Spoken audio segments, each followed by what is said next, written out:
Hello and welcome back to another episode of SuperCoach Insider. My name is Ben. And I'm the loser, Chris. And he is the loser. Unfortunately. A palooza. Thank you very much for joining us. This is our round one analysis. What a time to be alive. What a time to be alive. Unless you started the bolter on field, Chris. Nah, it's good. Still a good decision. I'm sticking by it. We all have those mates that got so cocky. Quarter one, bolters flying. Everyone's I was yes, he's on my field. And then, pew, literally like a Boeing 737 slow motion crash. more like Malaysian Airlines, wasn't it? Yes. So Just went missing. we're going to get into our team analysis. First things first. Thanks for joining us on Twitch. So we already have 19 viewers straight off the bat. So that is amazing. Thank you very much for tuning in. We've already had a few people throwing a few questions at us, which is awesome. Cool.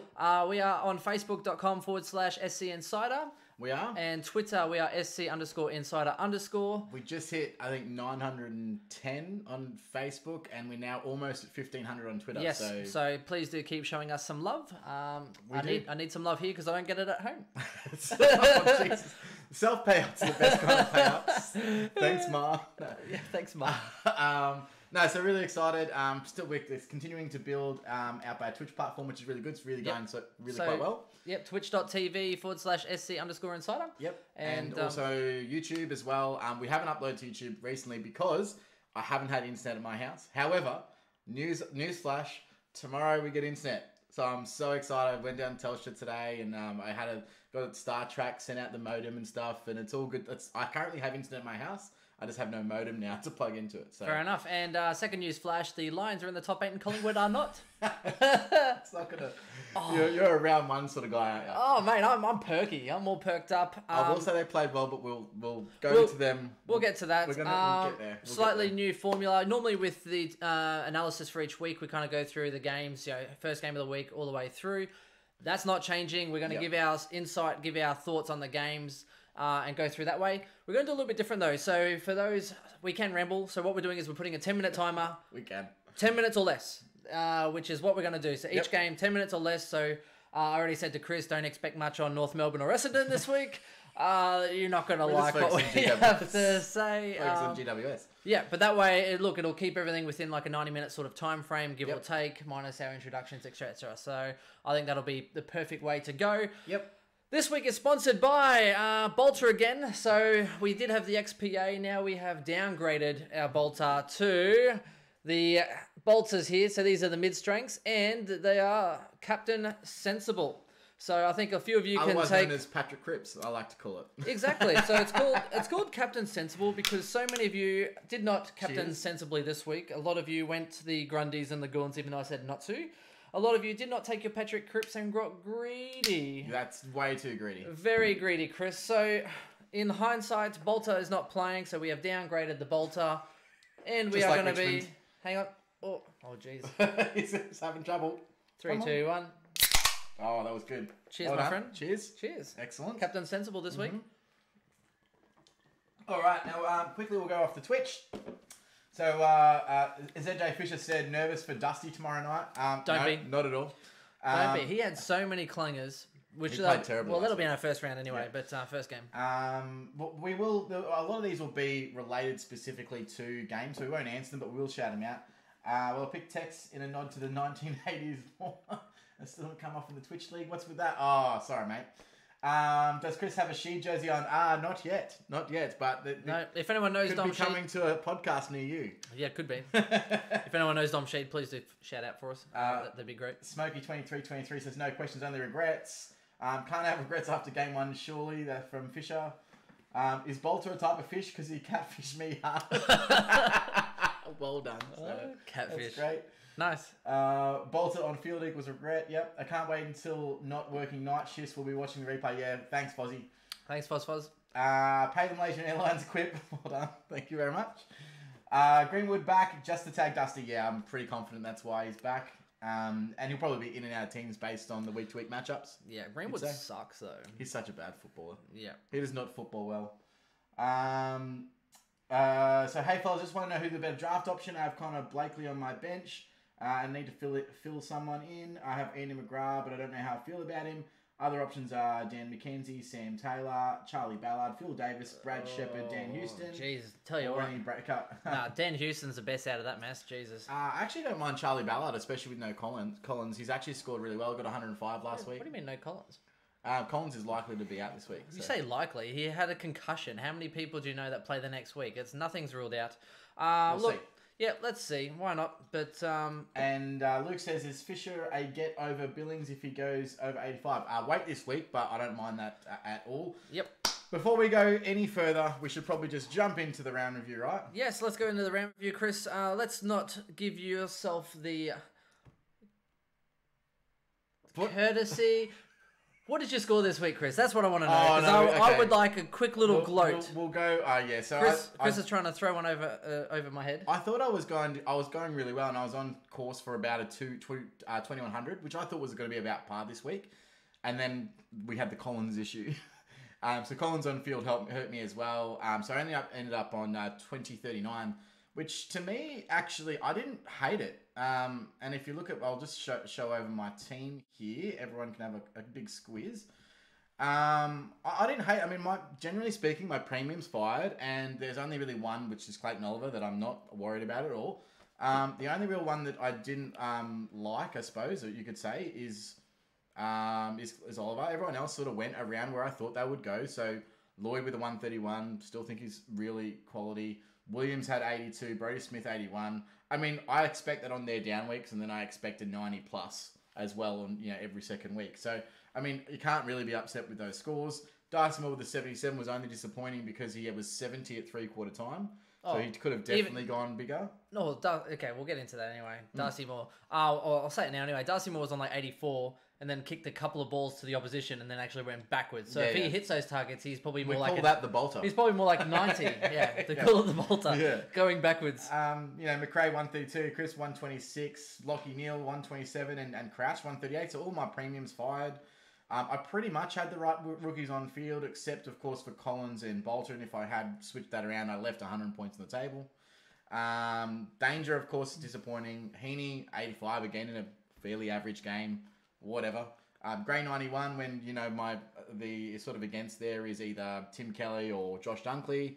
And both of them only, I think it was a 10-point swing if I went to Kelly, or 4 points if I went to Dunkley. So, I mean, I don't hate that result. Yes, I left points on the table.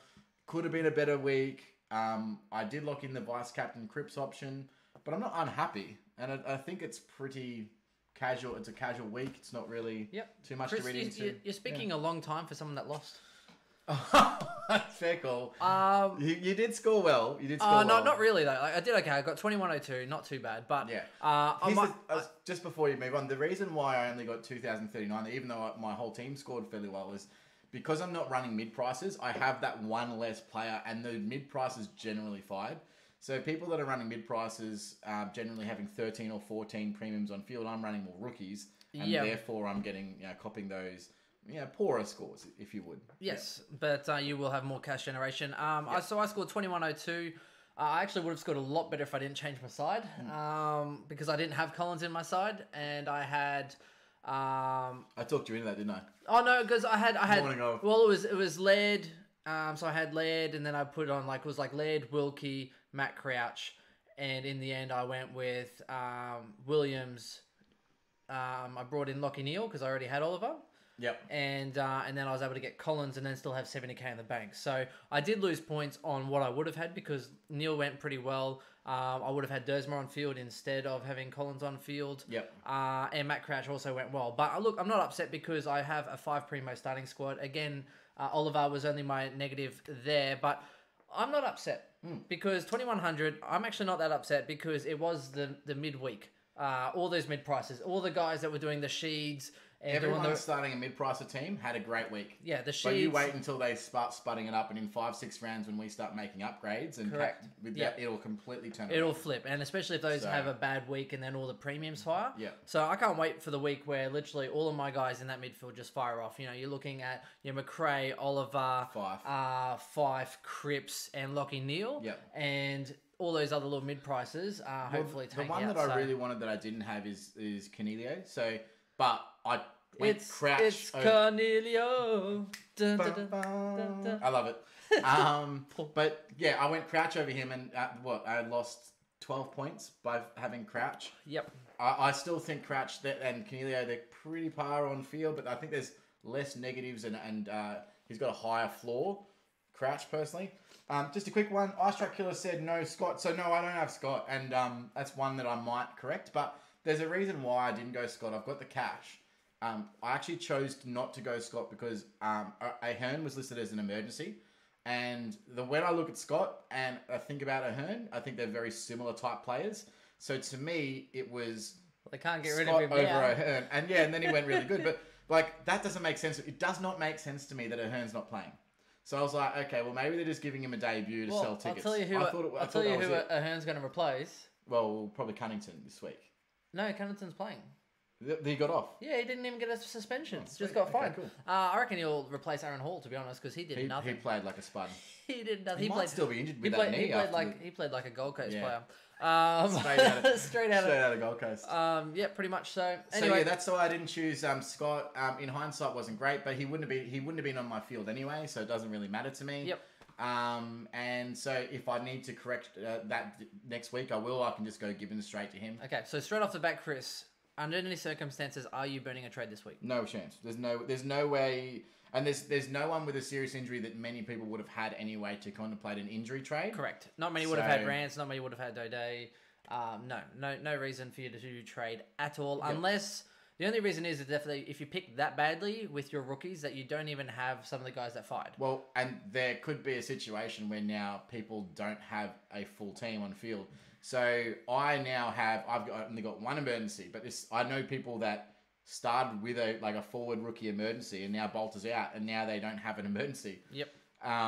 So I wouldn't necessarily go and trade because you don't have an emergency, but if let's say that person's on field and then another one gets dropped tomorrow night, you might need to trade in order to field a full team. Yeah, that's fair. So that's the only real situation that I would be looking at. Yes, and I'm 100%. I would wait a week, and I know a lot of people are just jumping off their premiums. I don't know why. People are jumping off Grundy, Gorn. Just don't do it. 100% do not do it. Even those that are... The only reason I can see you possibly doing that is if you're like, hey, maybe I want to get Rockcliffe and maybe I'll wait a week. Maybe. He's going big against Carlton. I think it's like 140. We've got a little sneaky side. I think he's gone like twice over 145 and then twice again over 180. So I think if you're going to do it for Rockcliffe, you'd have to do it, in my opinion, this week because he's going to score well, and you're going to be like next week you'll be like, oh, we'll have to bring in Rockcliffe. He's averaging 140. Here's the reason why who you're trading from and to. Yeah, exactly. It'd have to be. You're not going to trade Brad Crouch to him because there's just much likelihood that Crouch goes 130. Correct. You're not going to trade Sheed to him. You're not going to trade Liberatore to him. You probably don't have the cash to do that. That as well. Let alone you're not going to go. Then going to downgrade Oliver. That's no just way. stupid. If you do that, I swear to God, Oliver will make you pay for the rest of the season, and I will enjoy it and I will laugh. Tom Williamson, what are we drinking? We are drinking Bolter and Captain Sensible, my friend. Enjoy the mid-strength of choice. And this is the second time in 3 weeks that we've drunk Bolter, so thanks very much. And we were getting a shout out earlier saying that we should get sponsored by them. So if anyone knows, Joel Parkinson and Mick Fanning, just tell them to hit us up. Yeah, we will literally shout them out every week. Anyway, all right, I think that'll do it. Moving on.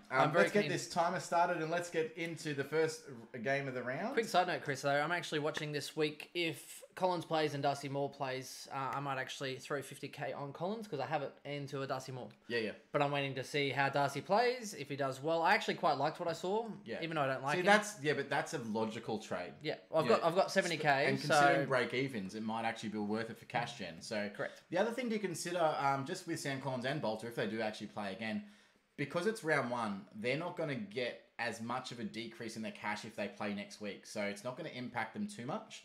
If that was already live with price changing, then this week they would be on the chopping block for sure. Yes. But because they actually won't change in price, and this week's score only affects them slightly for round 3. So I wouldn't be worried about them losing money or anything like that at this point. No. And because if Collins plays this week, that 27 is out of his system by round 4 anyway. We'll discuss Collins in the... So it only affects one pay jump, and then after that it's out of his system. It's kind of like getting on the pills on the weekend. A couple of days, it's out of your system.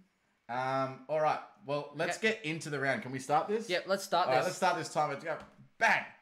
All right. Now we're going. Now we're cooking with gas. Cooking with gas. All right, Carlton and Richmond. Chris, what did you make of it? First game of the season. I was actually super impressed with Carlton. Super impressed. I thought they were going to, after the first quarter. Yeah, I was going to say, you must have turned on at quarter time then if you're impressed with Carlton. No, I watched the whole game. But I thought that Carlton basically, they were trying to get into the game. You know, Richmond just get a run on. They're really hard to stop when they get a run on. Yeah. And they did score quite a few of their goals out of the 6-6-6 on restarts, etc. Carlton were a little bit shell-shocked, and then they got back into the game. I thought when Rance went down, they were going to be able to run over the top of Richmond. And you again. What are you... Dude, you need to slow the hell down. These mid-strengths don't do anything to slow you. Anyway, so yeah, I really like the game, and I thought that Carlton were a lot closer. They're a lot better than they were this time last year, even though they obviously got out to a flyer last year and then completely died. Yes. They looked better, looked more composed. Their list looks better. They've got a lot more talent in their team. There's still people that still need to take that next step. So Sam Petrevski-Seton, for example, all the talent in the world, for whatever reason, just can't get to that next level that I know he's got the talent to get to. I really like Sam Fisher's game, but just going through the scores. Let's start at the top and work our way down. Yes, Newman. Good old Newman. If you started him, you'd be pretty happy. He was not on much at halftime at all. He had, I reckon, easily 100-point second half. Yeah. And like all defenders, though, I suppose the great thing about it, their scoring is that they can just have 50, 60-point quarters. They get an intercept possession and a couple of rebound 50s, and all of a sudden it's 20 points. Yes. So I think the thing in his favour is he did play 84% time on ground. I know at Sydney he was always strapped for the time on ground, so I think being on ground more, I thought he's always been a good points per minute scorer. That's true. Which I hadn't really put too much notice on, except for our friends at Dr. Supercoach were talking about that the other day. So tip of the cap. So look, I think if you have him, I think fair enough, good on him. He's nearly 400k. I think he's 398. He's just like any defender, especially at that price. He's going to have his 130s and he's going to have his 50s. I think if you have these guys, great, but I wouldn't be wasting trades to bring them in because they're still questionable. Yep. He could have a bad week at any time, and some people are like, oh, maybe I'll wait one more week. But I think we noticed, was it JLT1? He went big. JLT2 he went horrible, and Simpson went big. Actually, it was more like 6 quarters of terribleness because his first half in JLT1 was amazing. I think it was on 81 or something at half time, and then he had 20 points for the rest of the game, and that is Nick Newman. Yeah, I think that's how he's going to score. I think it'd be the roller coaster. I thought Petty Cripps was really good. I thought he was very consistent. He should have scored more. He should have, but he still looks just super reliable though. Yeah. He was over 100 halfway through the third quarter. So he had a really quiet He looked like he was really going big. Yeah. Yep. But yes, and I don't think you can really complain with that. I thought Fisher was very impressive. Definitely. Absolutely killed my expectation for Petrovski-Seton. Well, I mean, out of the two, it's always been who's going to really break out. Fisher seems to be the one, right? I think he's just probably a bit quicker, makes better decisions for me. Yeah. Call it what you will, but I was very upset with how Petrovski-Seton went. I really like the way he still had a good role though. Petrovski-Seton still had a good role. I know, that's what I mean. Like he played in the midfield, he still only got a 67 or something. Yeah, which is what his average for the past 2 years. He got like 77 or 80 in fantasy, and then his disposal must have let him down. But look, Ed Kernow, consistent as always. I just still don't think he's a good option. Nah. If you got him in draft, you'd be okay with a 98, I suppose. Yeah. The surprise packet, I mean, Andrew Phillips, I mean, he scored well in the JLT, and I think he's just not that cheap, I don't think. So, no. In terms of an option, I probably still wouldn't be looking at him, and who knows when Cruz is coming back as well, and he'll probably be straight out of the team. I think, Thomas and Murphy just did similar things. Yeah. I don't think it's anything. Mark Murphy played a really good game, but it just didn't reflect too well on the Supercoach scoring. He was playing a lot more outside, playing on a wing. I actually thought McKay had a great. He actually looked really good, McKay. He's strong. He's good in the air, and he kicks fairly straight. He goes through waves. We call that the Charlie Kernow, but he looks shocking. Yeah, Charlie Kernow. He did nothing. He had a shock. I honestly think. I'm surprised. You had him in draft. I do. You went big on him. You're like, I'm gonna pick him up. Pick him up for good luck. I told you for banter levels. Never again.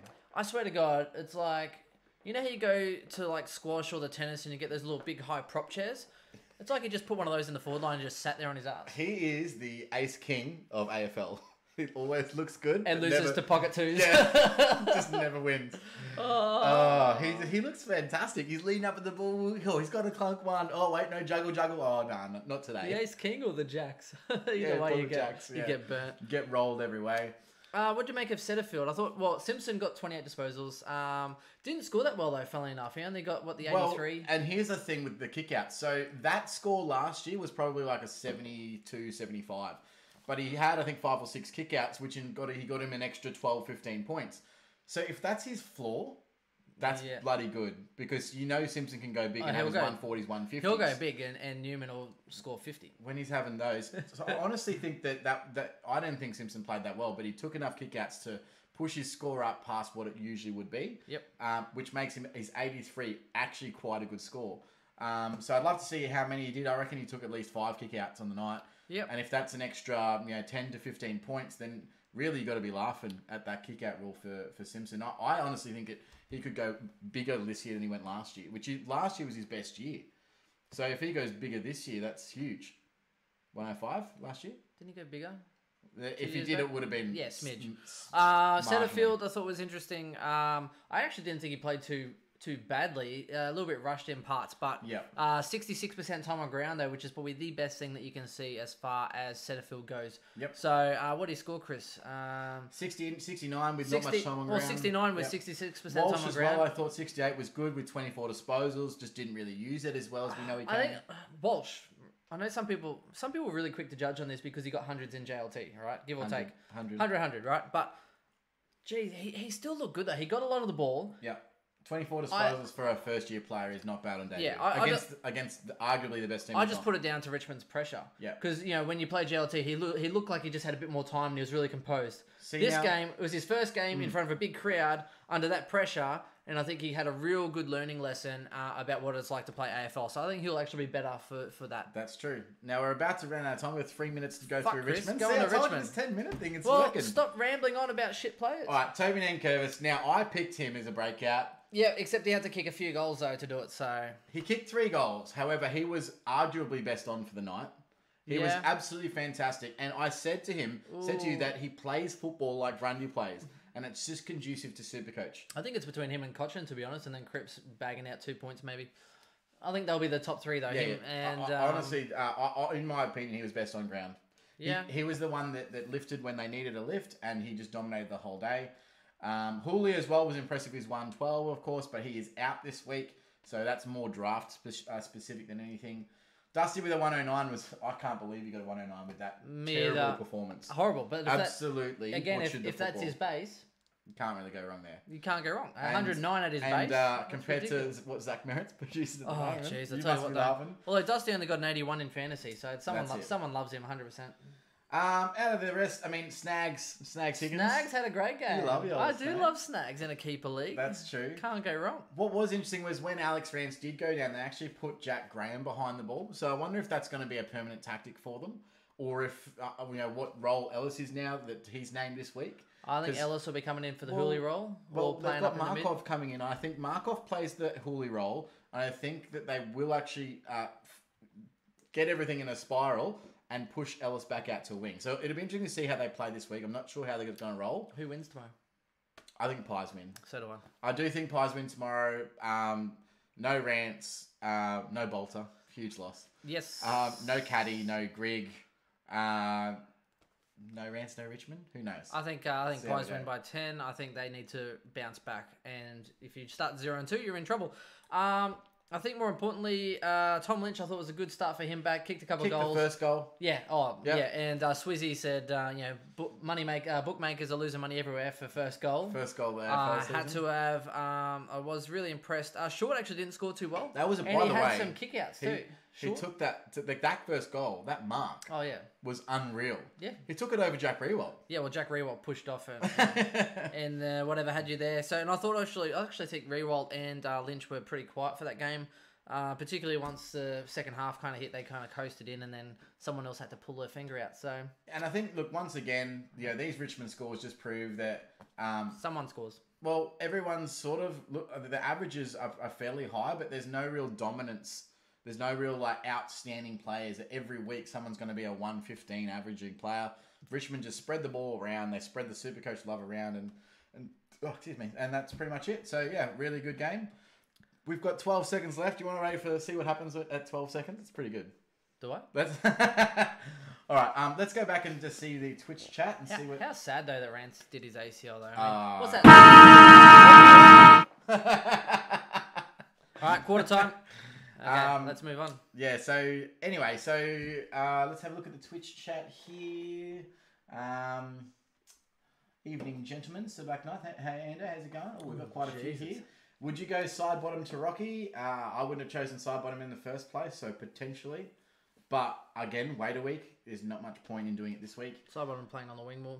No, side bottom, yeah. I still don't reckon, even though, like, okay, Rocky might go big, but Rocky might also go 60. And if he does, you want to pick him up round 3? He won't go 60. Well, you don't know yet. He's making me a 50, Chris. And we still don't know what impact Wines has on this team. I sent him an email, Chris. Rockcliffe's going 150 Supercoach or bigger. You did? He's making me a 50. He actually say, hey, I noticed that you tagged Zorko last week in a Twitter post. You can buy me coffee. It's all good. And then you guys hooked up and, Yeah, pretty much. You said, hey, I noticed your bank account's really low. I'm going to make 150 Supercoach points for you this week. Fair enough. I think that's exactly how it went, Chris, yeah. Yes, best 2 used to field out of Scott, Constable, and Butters. Keeping Walsh on field. Okay, so Scott, Constable, and I'd probably go Scott and Constable there, just based on last week's scores. And Price. Butters probably has a better role. He looked really good, actually. Didn't score that great considering, but he kicked 2 goals, and I was like, where's his fucking points? Well, I was like, 2 goals, he must be on 80. No, he dropped. Over. It wasn't even much. He went from 45 to 60, and I was like, okay, cool. That's a bit harsh. I know, he literally changed the swing of the game. If Dusty did that, look out, 40 Supercoach points. Do you know what I mean? Like, Ice Truck Killer says, where's the logic? I'm actually happy most of the mid prices went big in round 1 because now all the nuffies are going to trade them in. Yeah. So well done. Yes. Well done, Ice Truck Killer. That's true. And even like the night it opened, everyone was jumping shit. I couldn't believe it. Yeah. I even posted about it. I was like, I literally just can't believe it. Again, do not choose a mid-pricer unless you honestly believe they're going to be top 10 because then you're just wasting a trade. Yeah. If you started with them, at least you can ride, at least you've made your choice and you can ride with it. But there's no point then wasting a trade to bring in a mid-pricer, especially if you have a top 10. So Black Knight said Rocky's also had a 200-plus game against Carlton. Yeah, that's true. But how long ago was that? Oh, just the other year. About 3 years ago? Cool. Well, I also had a 200 game against Carlton. It's not a 200 game. Now, the other thing is, Carlton aren't easy beats. They're not anymore. So, I mean, they put up a good fight against Richmond.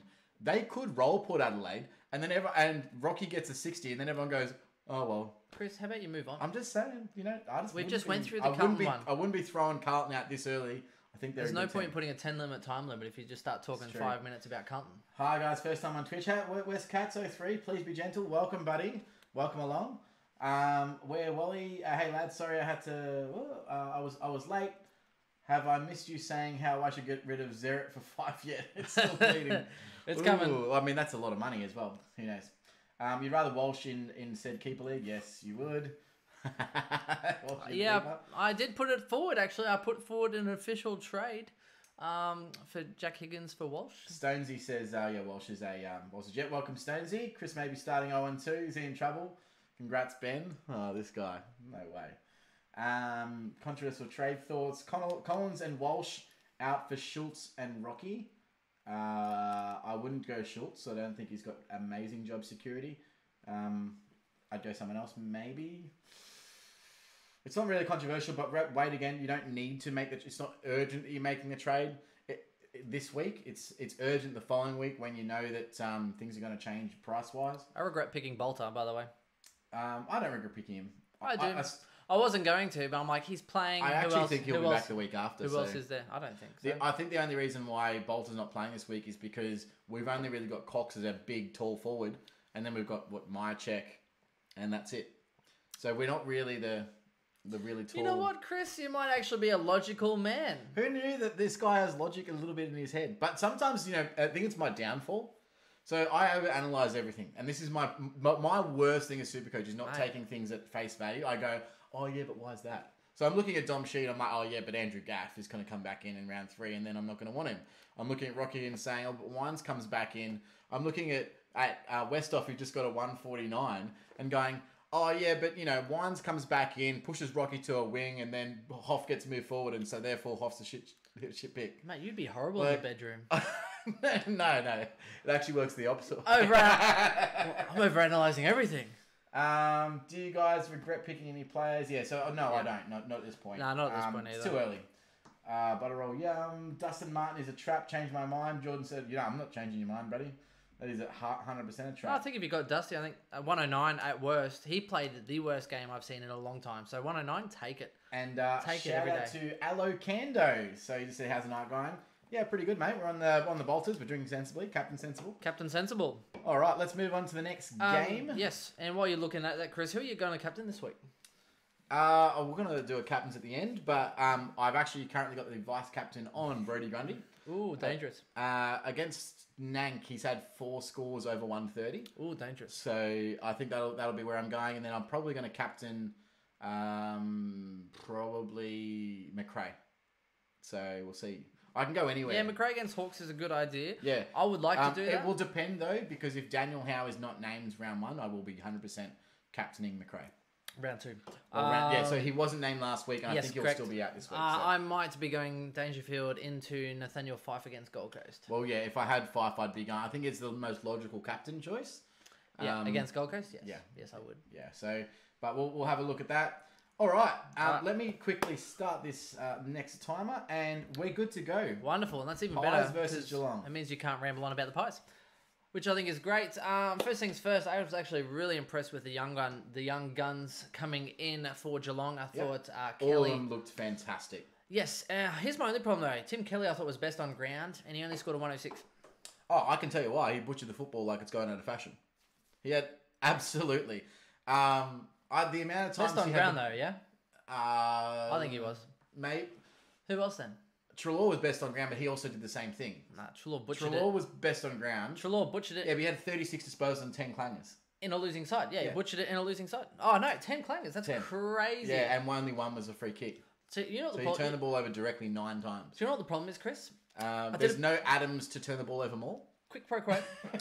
Oh, no. The problem is that I actually did a quick little bit of research in it. The 2-way boots that we sent him last year. Oh, yeah, he's not wearing them. They worked. Oh, okay. No, they worked because he can run both ways, except the stitching on the top of it's really crap. So he can't. Yes. He can't kick it. He can run, but he can't kick it. Holds his boot in place too much. Yeah.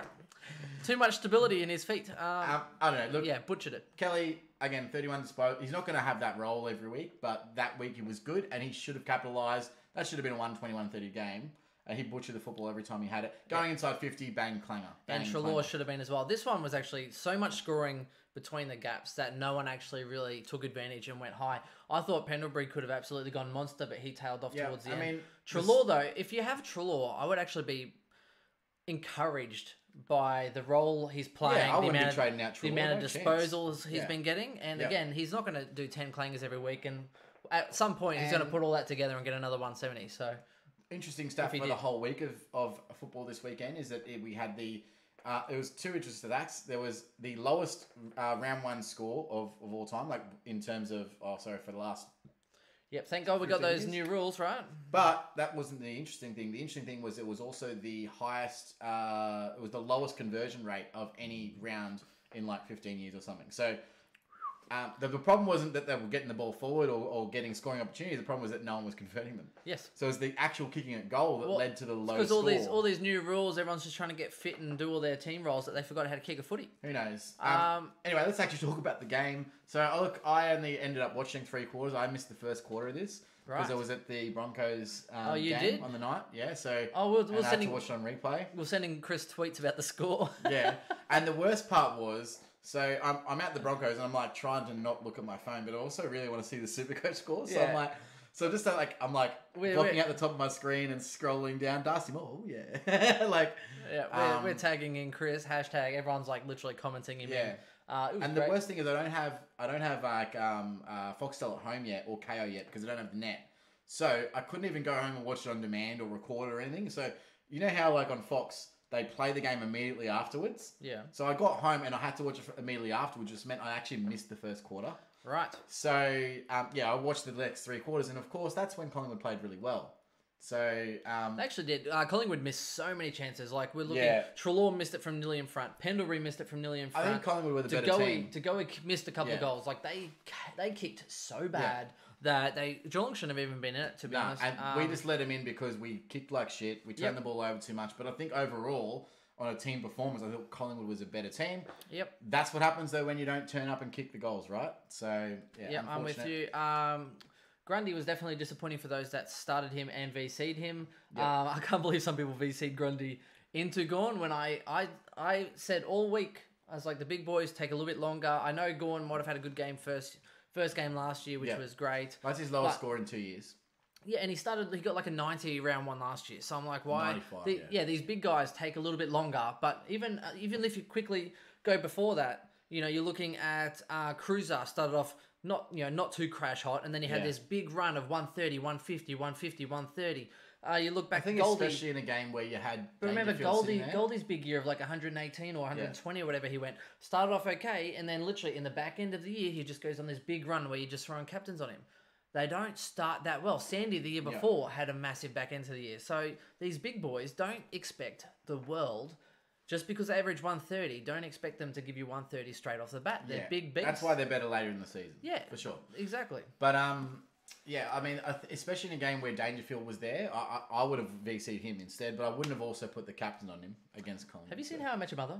Of course, I've seen How I Met Your Mother. But you just said it. But you have to drink. It's a drinking game. Yeah. Anyway, sorry. Side note.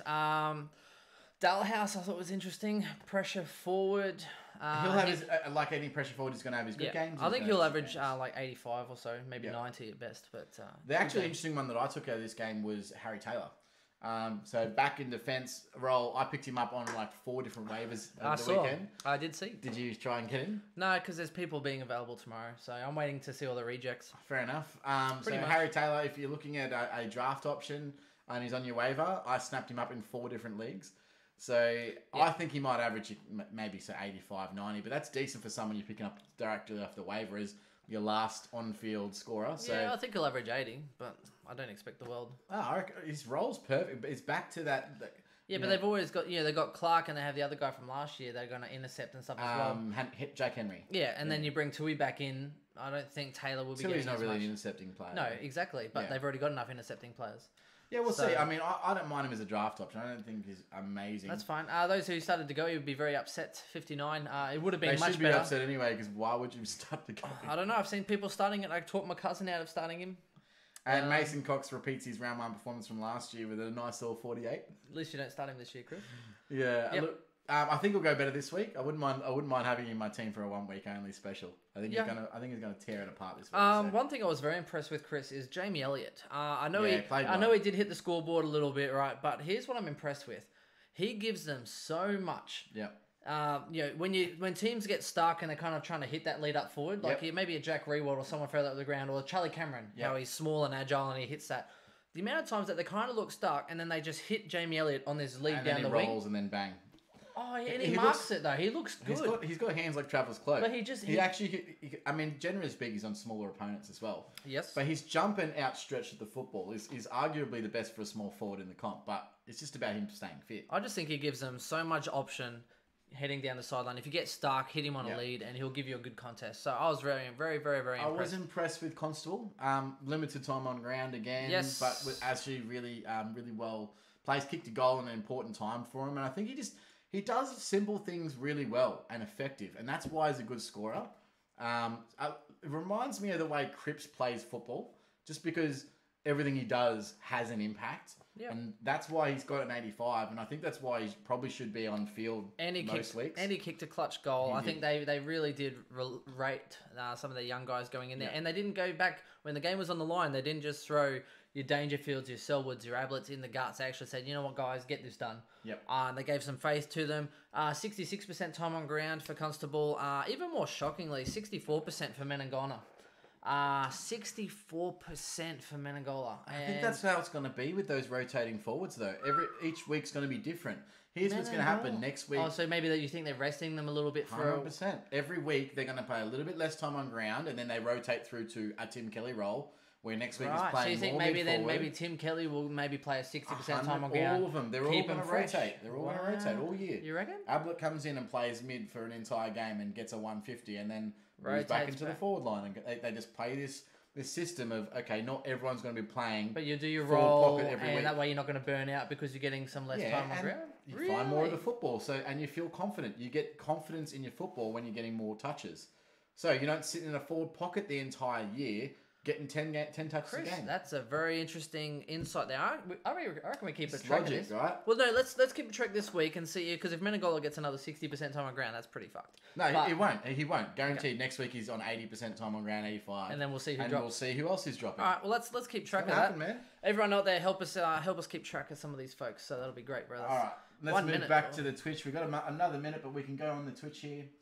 What do we got? We have... Congratulations, Tom Hawkins, by the way, on his 500 goals. Yeah, it was, if it only didn't happen in the last quarter. I thought Clark was really good as well, yeah, by the way. Of course. 86% time on ground. He looks... he looks a goer. I actually didn't field Clark in the hope that Wilkie would score the difference between Petroselli and Bolter on field in difference, which was ended up being like 26 points. Speaking so I was of like, Bolter, if he gets a... Are you finished? Or? I am, yeah, definitely. Sorry, I'm dregs. So I need him to outscore, which would have put him on what, like an 85? No, 95 even. Yeah. Here at SuperCoach Insider, we don't condone peer pressure, but Chris needs to hurry up. All right. So we got where Wally? You need a. Here you go, Chris. Xanax, Chris. Oh, sorry, mate. Yeah, maybe I do. Matt Crouch into Neil. So that's I wouldn't go Matt Crouch this week. No, I wouldn't either. Just quietly. But there's just better options at the moment, I think. Than well, you're playing with a Sydney midfield, so... Sydney generally don't let their other mids dominate. You're speaking about McRae and Bontempelli. McRae and Bont just went absolutely huge. I think Matt Crouch could go well, but you're banking on a guy who you're hoping to average 110. The problem with him is, and we've always said this, his ceiling's not amazing. So when I choose a vice captain option, I want someone that's going to be able to go 150 on every given week. Yep. I don't think he's even got that. Has he ever, like, apart from JLT, I don't think he's ever gone 150. I think he's had a lot of 140s, but I don't think he's ever gone 150 big. Except for JLT, no.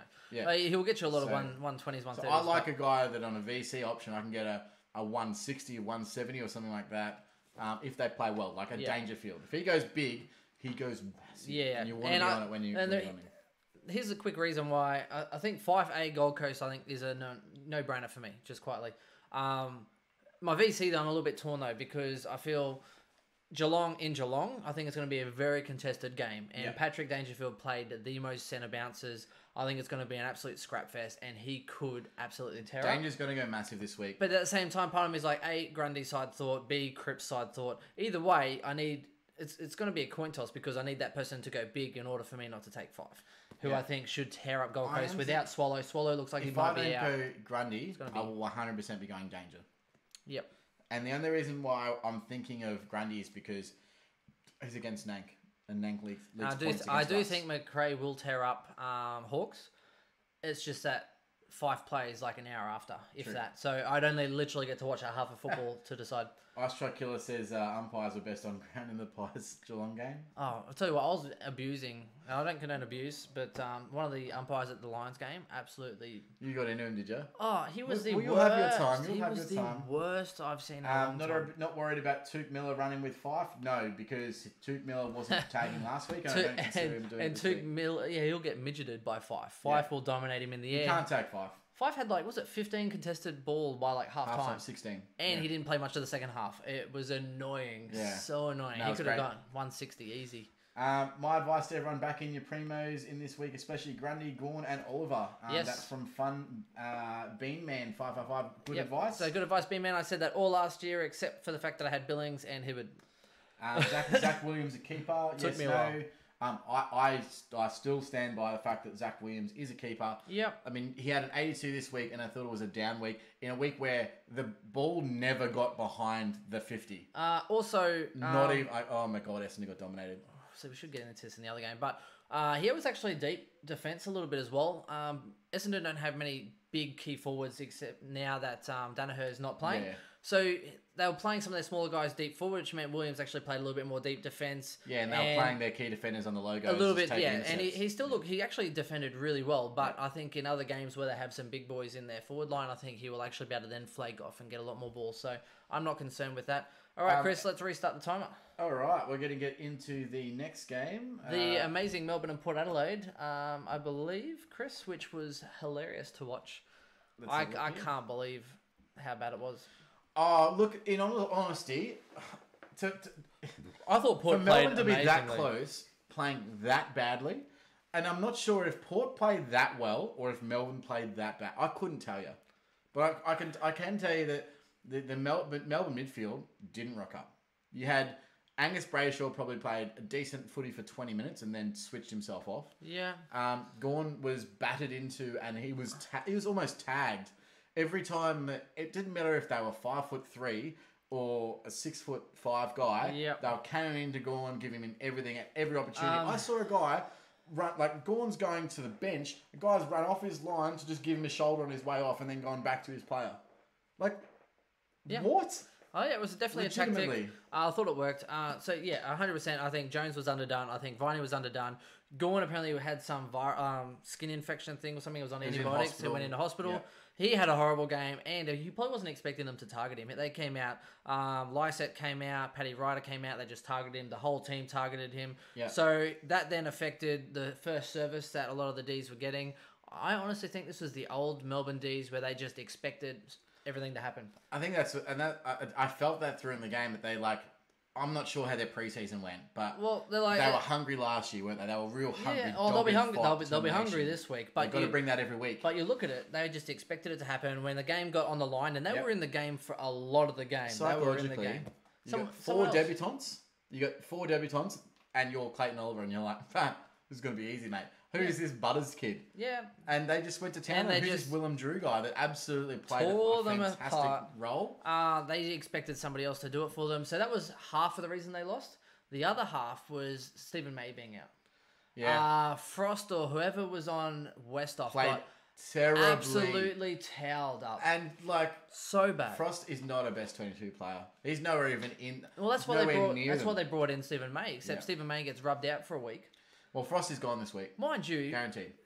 Here's the thing. I still think Stephen May should have got a week, but I think Stephen May's hit on Berry was softer than Cunnington's sidearm punch. It was 100%.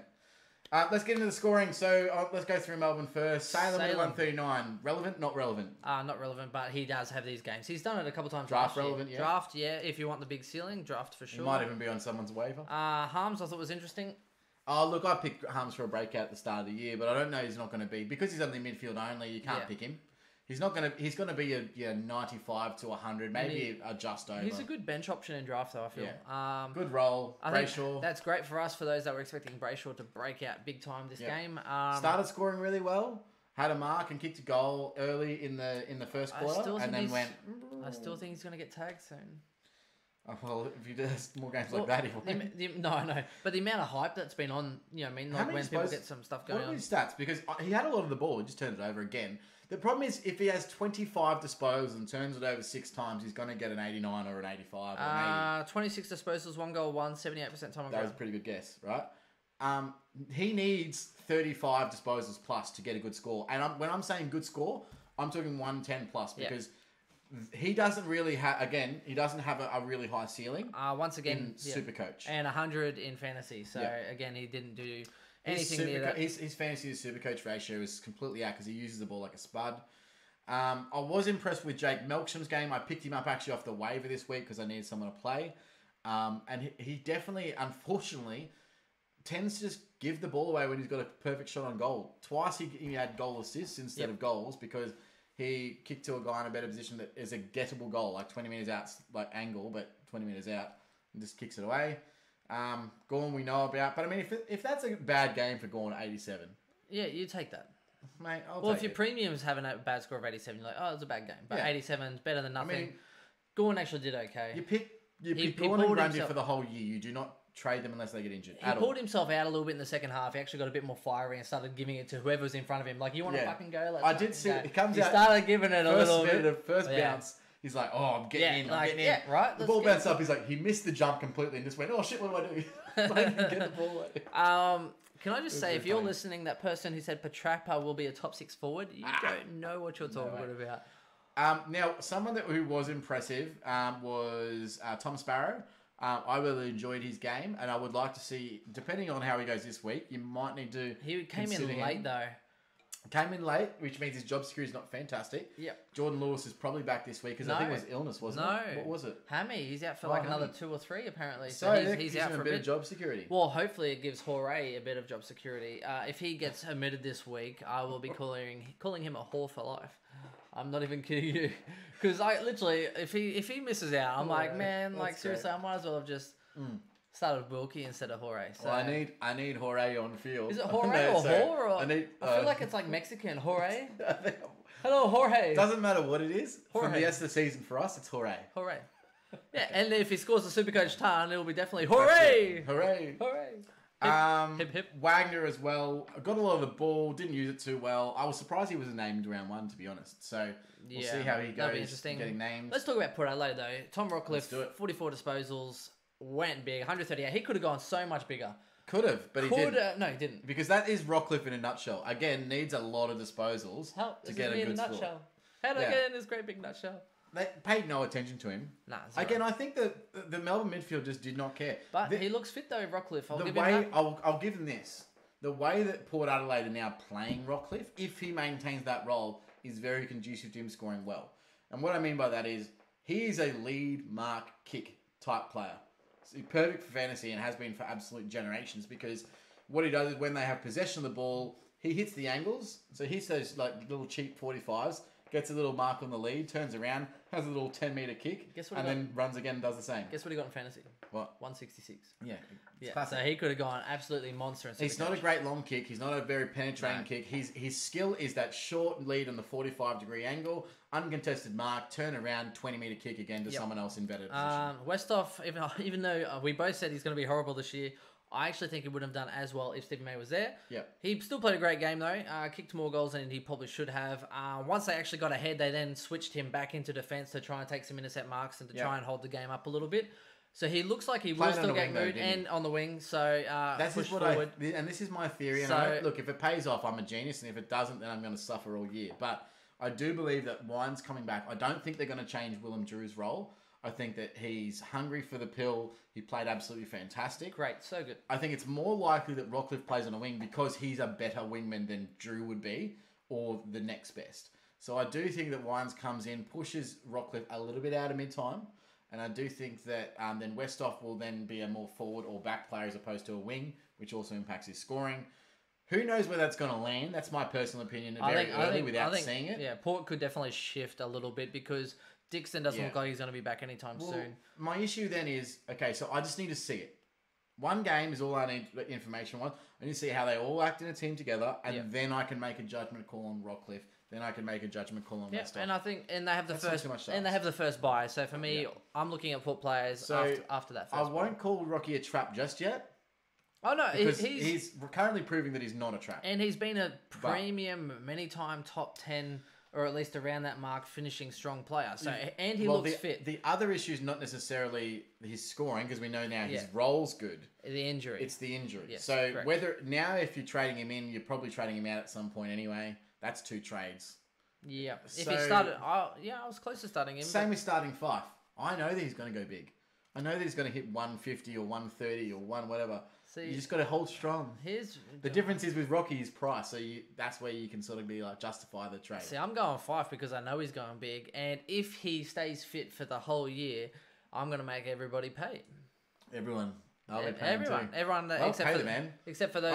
I'm going to trade in Josh Kelly in 6 weeks. What are you talking about? Well, if I started a mid-pricer, I was actually really trying to trade in Josh Kelly in 6 weeks. Okay. But I don't have a mid-pricer because I've gone guns in the midfield. So there you go. Moving on, Willem Drew, as I said, fantastic game. Oh, he was inside everything. Yeah, the rank stuff. You know what? His tall frame allows him to take contested marks. He can really do everything. I really like the way that he plays and applies his football. Yep. Surprised that he got that much mid-time dedicated to him early in his piece, but he is a second-year player. He's big-bodied. Sure, I think. Yep, and if he blows out in the off-season, Chris, that big body will make him Drew Carey. That's true. Come on down. Props. Come on down. Scenes from Vogue midfield. Looked good. Well, He looked good, Chris. the use of the football is what really I'm concerned about because He looked good. Boak's always been a fairly consistent player. Yep. Last weekend butchered the ball. Yep. And he got a lot more fantasy than he did and Supercoach. still went 119. I think he went 160 in Supercoach. In fantasy. And I have him in fantasy in a draft league that we've got. 144 in fantasy. Not like we're condoning fantasy. It was big though. He was like 88 or something at half. Yeah, I know. He went absolutely monster. But I think Ebert's playing a bit more forward, or will anyway when Ollie Wines comes back in. I think Boak will be sticking to a very similar time. We didn't even get to Robbie Gray. Well, good, because he wasn't very good at all. He was on like 40 at like 3/4 time, and then came out with like 91, wasn't he? He had a big finish. He was on 30 at like in the first quarter. He was, went big, did nothing, went big again. I'll just quickly touch on him. He could have gone 120. He kicked one goal from 30 metres out directly in front, he misses. And then one goal snap over the shoulder 10 metres out, he misses. Like 2 goals that are very gettable. Coulda, shoulda, woulda. Coulda, shoulda, woulda. He had like 25 disposals, had 9 centre bounce tendencies. I mean, hell, he's going to have a big year. You can't play coulda, shoulda, woulda. I mean, hell, Cruz was only 1 round away from playing. Yeah, and I do like all the rookies. However, I still wouldn't be touching Rosie unless you already have. No, I don't think Rosie. I actually think Dersma actually did quite well. So yeah, I thought he scored. He was leading them at halftime. I think he had 52 at halftime, and then only ended on 67. So and I was actually a bit surprised that Lysette was quieter than he should have been. Yeah. So we'll see how that goes. We'll see how that pans out. Also quiet. Yeah, but it worked, so you can't really complain about it. That's true. Back onto the Twitch. How good is Bailey Scott? Yep, fantastic. Oh no, we already went through that earlier. Does anyone think Danger dives on the ball too much? No, I actually think that the diving rule, like I assume this is what it is. He attacks the ball on his knees, and that's at home as well. Agreed. I honestly believe that the sliding rule needs to be changed and the diving on the ball rule needs to be changed as well. I don't mind diving on the ball. What I really hate is when you dive on the ball and then you get tackled and then someone keeps it in. The goal should always be to get the ball out. So if you're the tackler and you're tackling to keep the ball in, I think that's just not in the spirit of the game, in my opinion. I used to hate that playing football. You get the ball, you get tackled to the ground, and then someone's trying to lock the ball onto you. Like, Chris, really annoyed me. Sorry. Acting like you're an athlete. Hey, I was at some point in my life. now I have to. I don't know. Anyway, lovely work, boys. Never been to watch one of your podcasts on Supercoach. We'll definitely tune in to keep your heads up. Thanks, Al Calandro. Candro. Hooray. Thank you very much. For some mid-price madness, Toby Green is confirmed out this week. Oh. Is he confirmed out? Dude, that's hilarious. What? Actually, that must have just happened. It must have since we went on. Suck it, everyone who's got Toby Green. Sorry. That's pretty I should good. be saying that. Why is he out? What did he score this week? He went okay, didn't he? I think he had like a 70 or an 80 or something. Anyway, we'll get to that. And Scrimshaw on my bench, yes or no? Should I go for someone cheaper? Unless he's saying he's at this stage and see what he scores next week. Unless he's saying he's trading him out and you're just fucking with us. Stonesy says it's general soreness. If that's true. Are you kidding? Where is this? Is this on Facebook or Twitter? I'm on Twitter right now. He's probably just stuffing with us. All good. All right, let's move on to the next game. Let's start that siren again, and we'll go into who was next on that list there. Oh my God! Everyone keeps commenting. Adelaide versus Hawthorn. Let's get in there. So Adelaide and Hawks. I think there's a few things to start with. Let's just go. Is he? Here we go again. Star Giants forward Toby Green is out this week due to general soreness. Will you hold or trade? That's from Dr. Supercoach. Oh, thank the Lord. That is, you know what's hilarious? He did the exact same last year. Played round 1, round 2 was out. And then never came back the same. I can't believe you almost started him. I almost started him. He's so good at price. That might be a trade. You might need to trade him. Oh, if you're going for overall, that's a bit harsh, isn't it? Mm-hmm. Jeez. All right. Sloan 155 against the Hawks. Well, we knew going in that this is why I think that who's playing the Hawks this week? Western Bulldogs. So this Crouch, is why McRae, McRae sorry. is almost a must because Sloan always gets tagged. Every game he gets tagged, except Daniel Howe didn't play. So if Howe's still not back this week, and he may need another week in the VFL, we'll see how that pans out. But it might be a must-have to get him into McRae. So Sloan went massive, Crouch went massive, Laird. Classic Laird gets like 30 disposals and gets Yeah, a I think it 102. was like 28 or something. Yeah, something like that. Like he needs like 35, 40 disposals a week to get. 29. 29. Yeah, we'll split Pretty the good difference, guess, right? Yeah. So look, again, I don't think Laird is a waste of money because I still think he's going to be top 6, right? So you're paying for that security.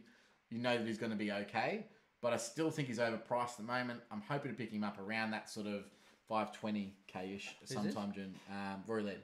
Rory Laird, yeah. So do you have Laird? No. Okay. So you ended up starting him? No, I didn't. I ended up going mid-price in defence and then going the extra. Well, it came down to I trust Lockie Neal to score more than Laird. Well, easily. Yeah. So then that way I spent the 400k in defence instead of in the midfield. And did it that way. So so Miller again, nice little 82. I don't think he's going to be an outstanding mid-price selection. No, I think he did pretty well though. Right. I'm surprised. Adelaide actually did. They had so much of the ball, they just couldn't move it. And here's my take on it. Classic quickly. Clarkson. Here's my take on it.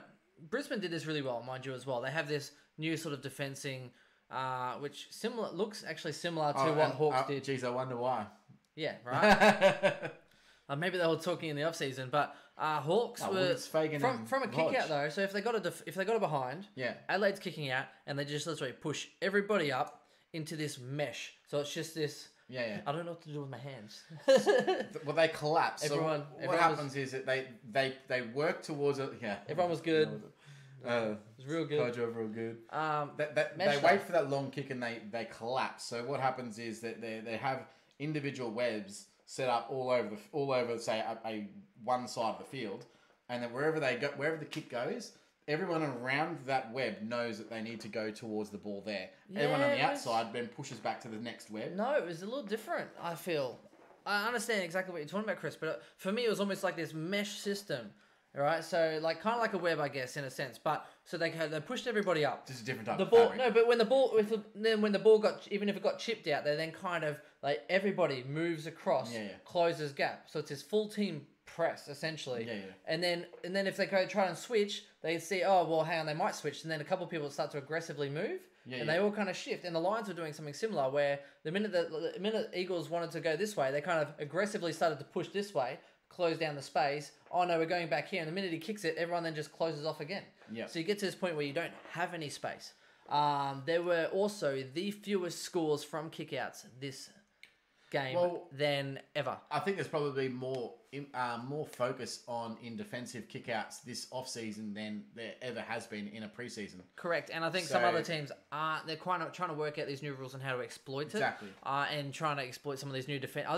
I think you're right though. I think because of these kick-out rules, they've really come up with these good defensive structures around the kick-outs. So it's going to take teams a little while to actually go, oh, hang on, this team's doing this kind of system. Yeah, and then trying to work out the flaws in it. So what you said, we need to get back on track. This happened in the Adelaide game as well as, in the Richmond game, is that Richmond don't want to sacrifice anything in terms of their game plan from the last few years. Yeah. So literally what they're doing is someone starts on the wing right next to the halfback flank. They go straight into a loose defense. And the winger just literally shoots straight into the contest to provide that extra run through the corridor.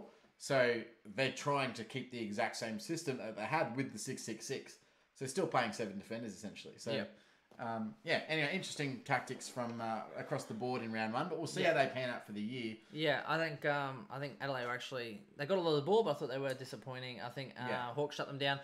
Gunston's an interesting one because he's not very highly owned again and consistent again. Very consistent. Always a good draft option. Always generally a good standard option too. When he drops in price, if you can get him cheap, he's always a good option. One year you picked him up at 400k and ended up averaging like 120 on the back end. Less. Yeah, he was so cheap. He was like 360k, and I'm like, maybe I'll just put Gunston in here, and he went absolutely ham. He went bang. Warple had a lot of the ball. Only a 110. However, a couple goals. Yeah, but that was junk time. Yeah, and inflated. Yeah. Similar to Cousins, and I don't think Cousins is a good choice anyway. But if you have him, don't be too disappointed. I think he got 98 fantasy, so just didn't use the ball too well. Sick dog playing defense. Here's my only concern though. Hawks won.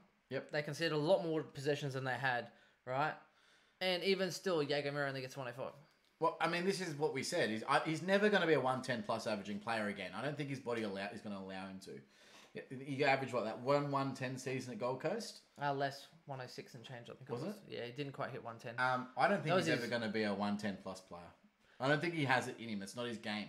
He's more about impact. He has a better 25 possession game with high impact. Well, than you he never does know, Chris. 30. He's not really an accumulator. You never know. He could pull a Forrest Gump and run out of his boots. Just keep running. Anyway, so McAvoy 102, surprisingly a good score, considering that he does not have Titch anymore. But I don't think he's going to be top 5. I don't think so either. And he was also against Source Jacobs, who is now slow and... Someone that you might need to keep an eye on, I did flag it in the preseason, was Hardwick. So I actually don't mind Hardwick as a bit of a left field draft selection. 96 in game 1. I want to see what he does in game 2, and he might find himself his way into my team. Just in draft, only not standard. Don't. I still don't think. Well, it's mate, a standard I will watch you do so. What do you make about Cousins though, Chris? I wouldn't read too much into it. He got 98 fantasy, so he had a lot of the ball. Just again, didn't really convert. It's a little bit like Sam Walsh had a lot of the footy, but just didn't do anything with it. So what do you get, a 72? Yeah, I don't think he's a great option, to be fair. Yeah, but if you have him though, I think you couldn't be that upset though. I mean, I would, if I had him, I'd be looking at a round 3 correction trade. Ooh. I'd be going down as someone that you don't have, like a Constable. Or if you don't have Scott or something, I guess you could easily bank 100 and something K. Every single season, someone comes virtually out of nowhere, like a Bailey Scott, scores really well in the first 2 rounds. It means you must get him in round 3. Virtually out of nowhere, Chris. Does that mean you didn't watch any of the JLT 1 or 2? No, but he didn't score 100 plus. No, he scored like 86, average 86 and a half. What more do you want from a bloody rookie in the midfield? You know what I want? Job security. And look, they just got in like 4 midfielders into their team. You know, who knew that he was going to be able to play round 1 and then continue that through? So good on him for doing it. And you got the rising star as well. But we'll talk about that a little bit later. Right. Scrimshaw, 70% time on ground as well, 56 SuperCoach. Mm-hmm. Not too bad. He actually came through late. He was on a horrible score for probably around the first half and then pulled it through a little bit in the back end. Yeah. Got a little bit more added job security with Birchall listed as indefinite. Yeah, I'm keen to see what he's going to do this week though. I'm not disheartened with a 50-odd, but I do want to see some 80s in order to make it worthwhile. But I'm not looking that much into this week because, again, by round 4, this first week's gone. Yeah. Here's the funny thing as well. Quick side note. This is typical last year. Billings got like a 130 against Brisbane first round. How many people brought him in? And what did he do? Pew! Down. Norton, what did he score? Something horrible like round 19 or something. Something horrible. Everyone's like, catch you later, you're out of my side. Next minute, he makes you 200K. Like, you know, it's round 1, so don't do anything that you're going to regret. Wait. Trades are worth gold. Trust me, because I didn't have any left at the end of last year. They are. So they're Sometimes we need to listen to our own advice. Well, I traded in round 2 last year because I had Cox, and I went, I made a mistake. Well, I started Kelly last year, and we all know how that worked out. So, anyhow, yep. All right, let's move on to the next game there. I know that we didn't hit our 10 minutes, but it's 10 minutes or less. That's fine. So we'll just go straight on to Western Bulldogs and Sydney. Reset. We will reset the timer. Reset the timer. 36 seconds, that's fine. Start. Let's do this again. I'm okay with that. Chris, I didn't actually see much of this game, so except for the highlights, because I was watching the Brisbane Lions flog the West Coast Eagles. Mm-hmm. So I actually didn't see too much except for the highlights. I was checking. I actually did watch the first quarter and a bit while sort of waiting for the game to start. So Dunkley did start on fire, might I add. Absolutely killing it. He was on like 60 odd and pretty early, and then kind of just plateaued his way. More forward line the rest of the No, I don't think so. He's just turned into shit. Well, I think it just kind of went, oh, well, they were winning by quite a lot.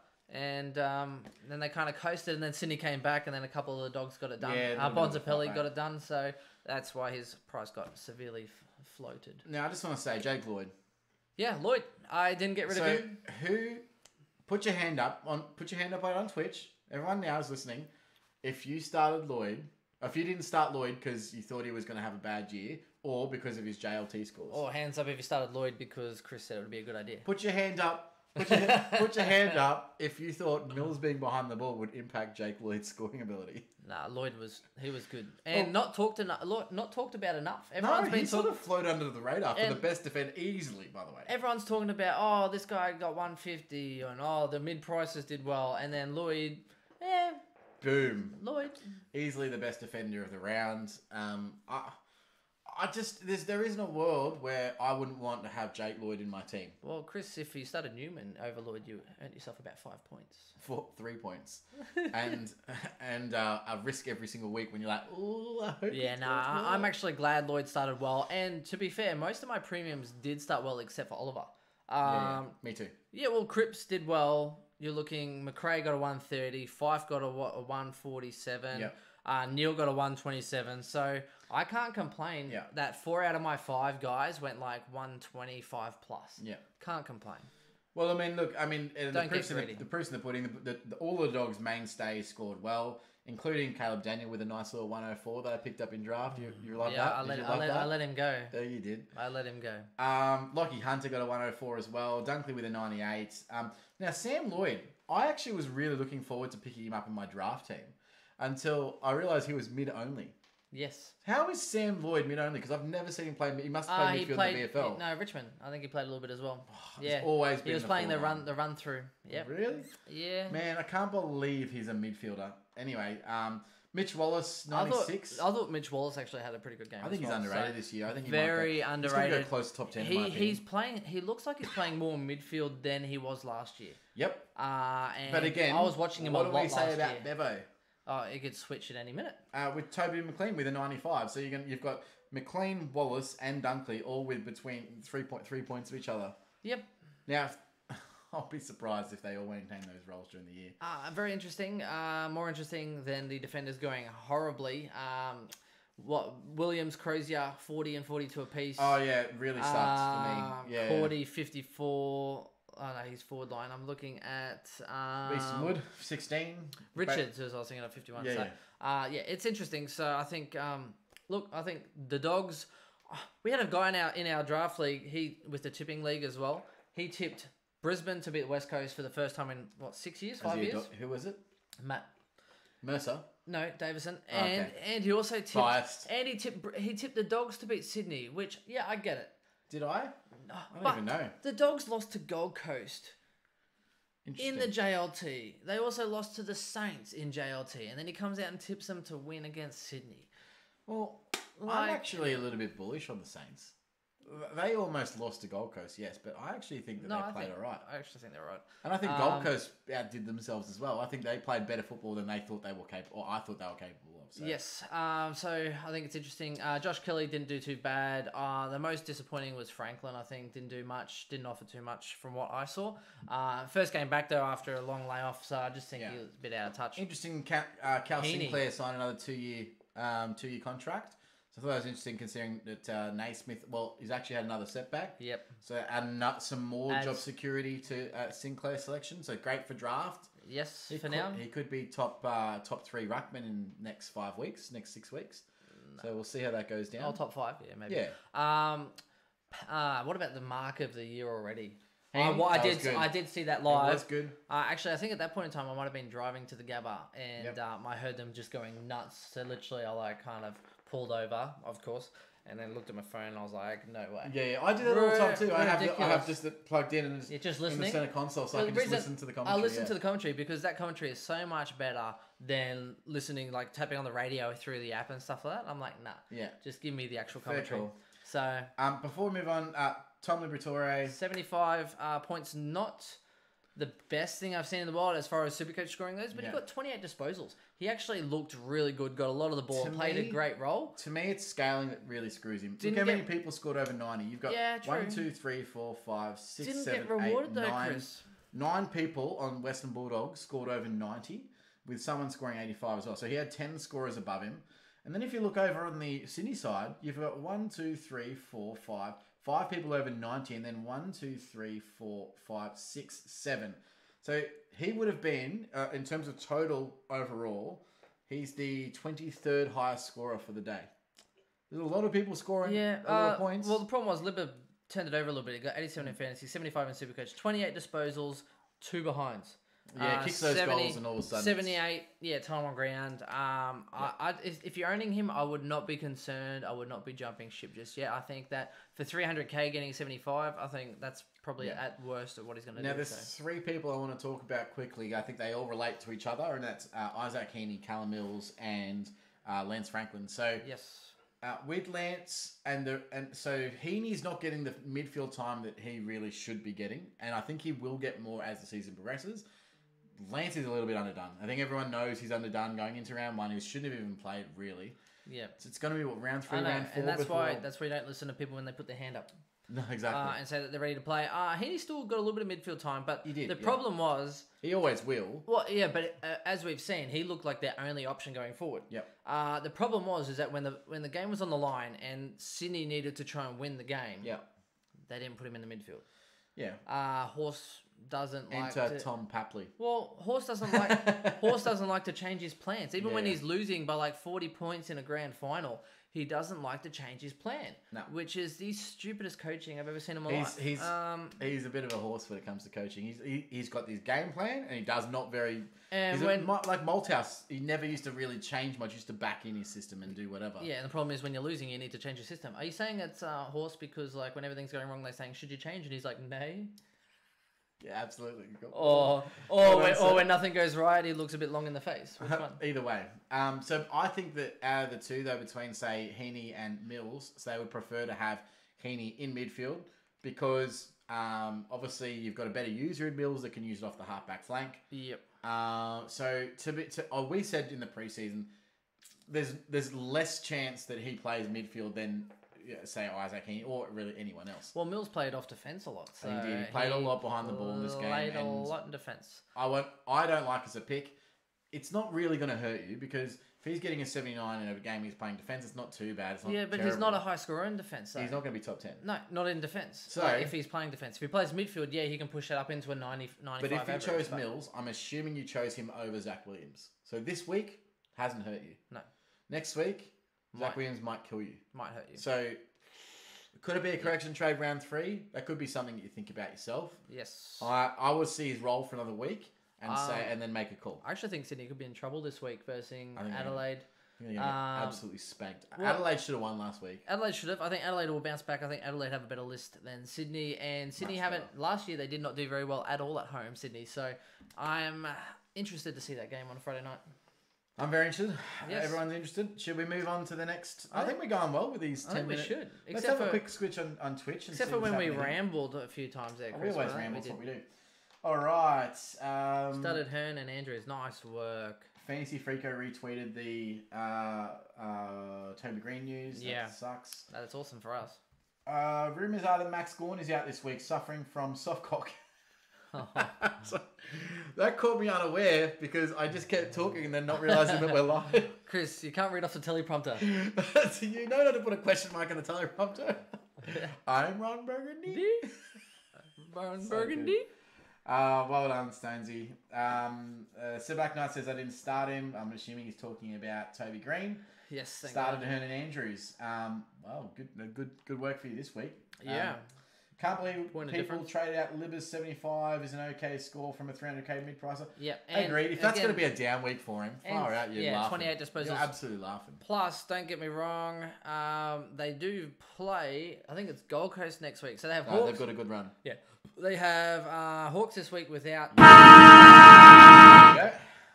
Then quickly, Bulldogs play Gold Coast at home. Yep. Then they play Collingwood, which is the harder one. Yeah, but Collingwood league points in their midfield. Yeah, and then they play Carlton. Yeah. So they're playing two of the bottom three sides. I think Collingwood, like midfield-wise, if you're in the midfield against Collingwood, that's fine. It's the forwards and backs that don't get much of it. Yeah, because they just hog it all around. Yeah, and they've got a pressure. They play a real good pressure game, in my opinion. Anyway, Horses SuperCoach Giller. Yes, he is guaranteed. He's third to Bevo and Ross Lyon. All right, let's move it on. We're moving on through round 1 like it's going out of fashion. Let's do it again. And we're going to have a look at the Lions versus... Oh, mate, your boys. So, I will start this off and tell you that I was fairly intoxicated by the time this game started. And so they were pumping West Coast. I'm just like, oh, go. And then I'm doing shots at the bar. Like, yeah, it was good. It was really fun. All right, well, I can easily sum this game up in 10 minutes, Chris. Oh, can you just? Yeah. Oh, excellent. I definitely can. What's happening here? You keep going. I'll sort this screen out, shall we? Well, yeah. Once you bring up the scores, that'd be great. So, what did you think of the overall game? Were you surprised as like everyone else was? Not that surprised. I mean, I was surprised that. Well, I wasn't surprised that we started off badly because that's a common trait of ours. We didn't look too bad. It was we leaked a few goals late in the first quarter, and then we were behind by about 27 points. Yep. Which I always thought if we were in it around quarter time, then we might not be so bad. But luckily, that second quarter, Lockie Neal started off amazingly, mind you. Zorko was only on like 27 points for quite a lot of like the first half. Did not do too much. Yep. I actually think maybe Hutchings might have actually ran with Zorko early. Don't quote me because I was live at the game. But they need to release him to try. Well, Zorko was running around getting tackles and doing a lot of great things, except he wasn't using it well. Didn't get too much of the ball. Didn't have much impact. Yep. Except for putting pressure on. Lockie Neal was on like 82 at halftime. He was on track for a monster score. Absolutely monster. And then the second half, when the game was on the line and Brisbane started to get a bit of momentum, it seemed to me that they started to go, oh, okay, well, maybe we should put some attention onto Neal, who still scored well. I mean, he still got about 25 points a quarter or whatever it was, or less. 20, had 127 23 points a quarter for the next two quarters or whatever it was. And then Zorko went from like 29 to like 110 and got involved, got the tackles, got the run, kicked some goals. Yep. Just absolutely went ham. And However, before we move on, Brisbane went from being up by a little bit to, whoop, catch you later, we are over 100 points. Hugh McCluggage? Yes. Dude, the guy's a jet. He's going to be a SuperCoach star for the next 10 years. For me, McCluggage was probably one of the most impressive things to watch for the game. Particularly early. It could happen this year. It could. Even more impressively, when he was in the forward pocket, and he kind of went one way, and then he just had this composure where he kind of just like, oh, I'm going to go this way. No, he steps back, and then literally kicks a ball to a leading target from this way. Yeah. And hits a guy 30 metres out right in front of goal. Rayner, who actually kicked this goal, I believe. So he's impressive. 114 for the guy. So, yeah, Lockie Neal I thought was great. I think he is very impressive. He could have gone much bigger, but I think Hutchings might have paid attention to him, and then it kind of suffered. So I think some teams, if there is a silver lining, if that did happen, don't quote me because I might be wrong, but that's what seemed to happen as far as the way the trend of these players went. But I honestly think they're the second best midfielder in the league right now. Here's the funny thing, in the league. I think if teams actually paid attention to that, going, oh, okay, well, we stopped taking Zorko, and then he just went absolutely nuts. I don't think you're going to I think they might actually leave Lockie Neal alone. I thought Harris Andrews was definitely one of the best playing for the day. The amount of times he got to the ball, fist here, got the ball there, and then almost when the ball hits the ground, a couple times someone like the turnover handball or off the ground, he's picked it up and he just kind of goes, oh, and then looks and goes, okay, I've got space here, or run a couple steps and then give the handball, and then we're into space. It's actually quite funny to watch because people sit off him. He's so calm. You're like, okay, they sitting off him on purpose. They think he's a bad kid, or a bad decision maker. They just sit. Surely they know that he uses the ball well, and he makes good decisions. And he goes, oh, I've got plenty of time here. Bang, Berry and McCluggage were the most influential. Look, both of them. The next 10 years. Okay, so let's look at this. You would not be upset. Neal's still in his prime, obviously. Yes. You've got Zorko, who is just a jet on any given day who can win you a game and get a 160. Yeah. Right?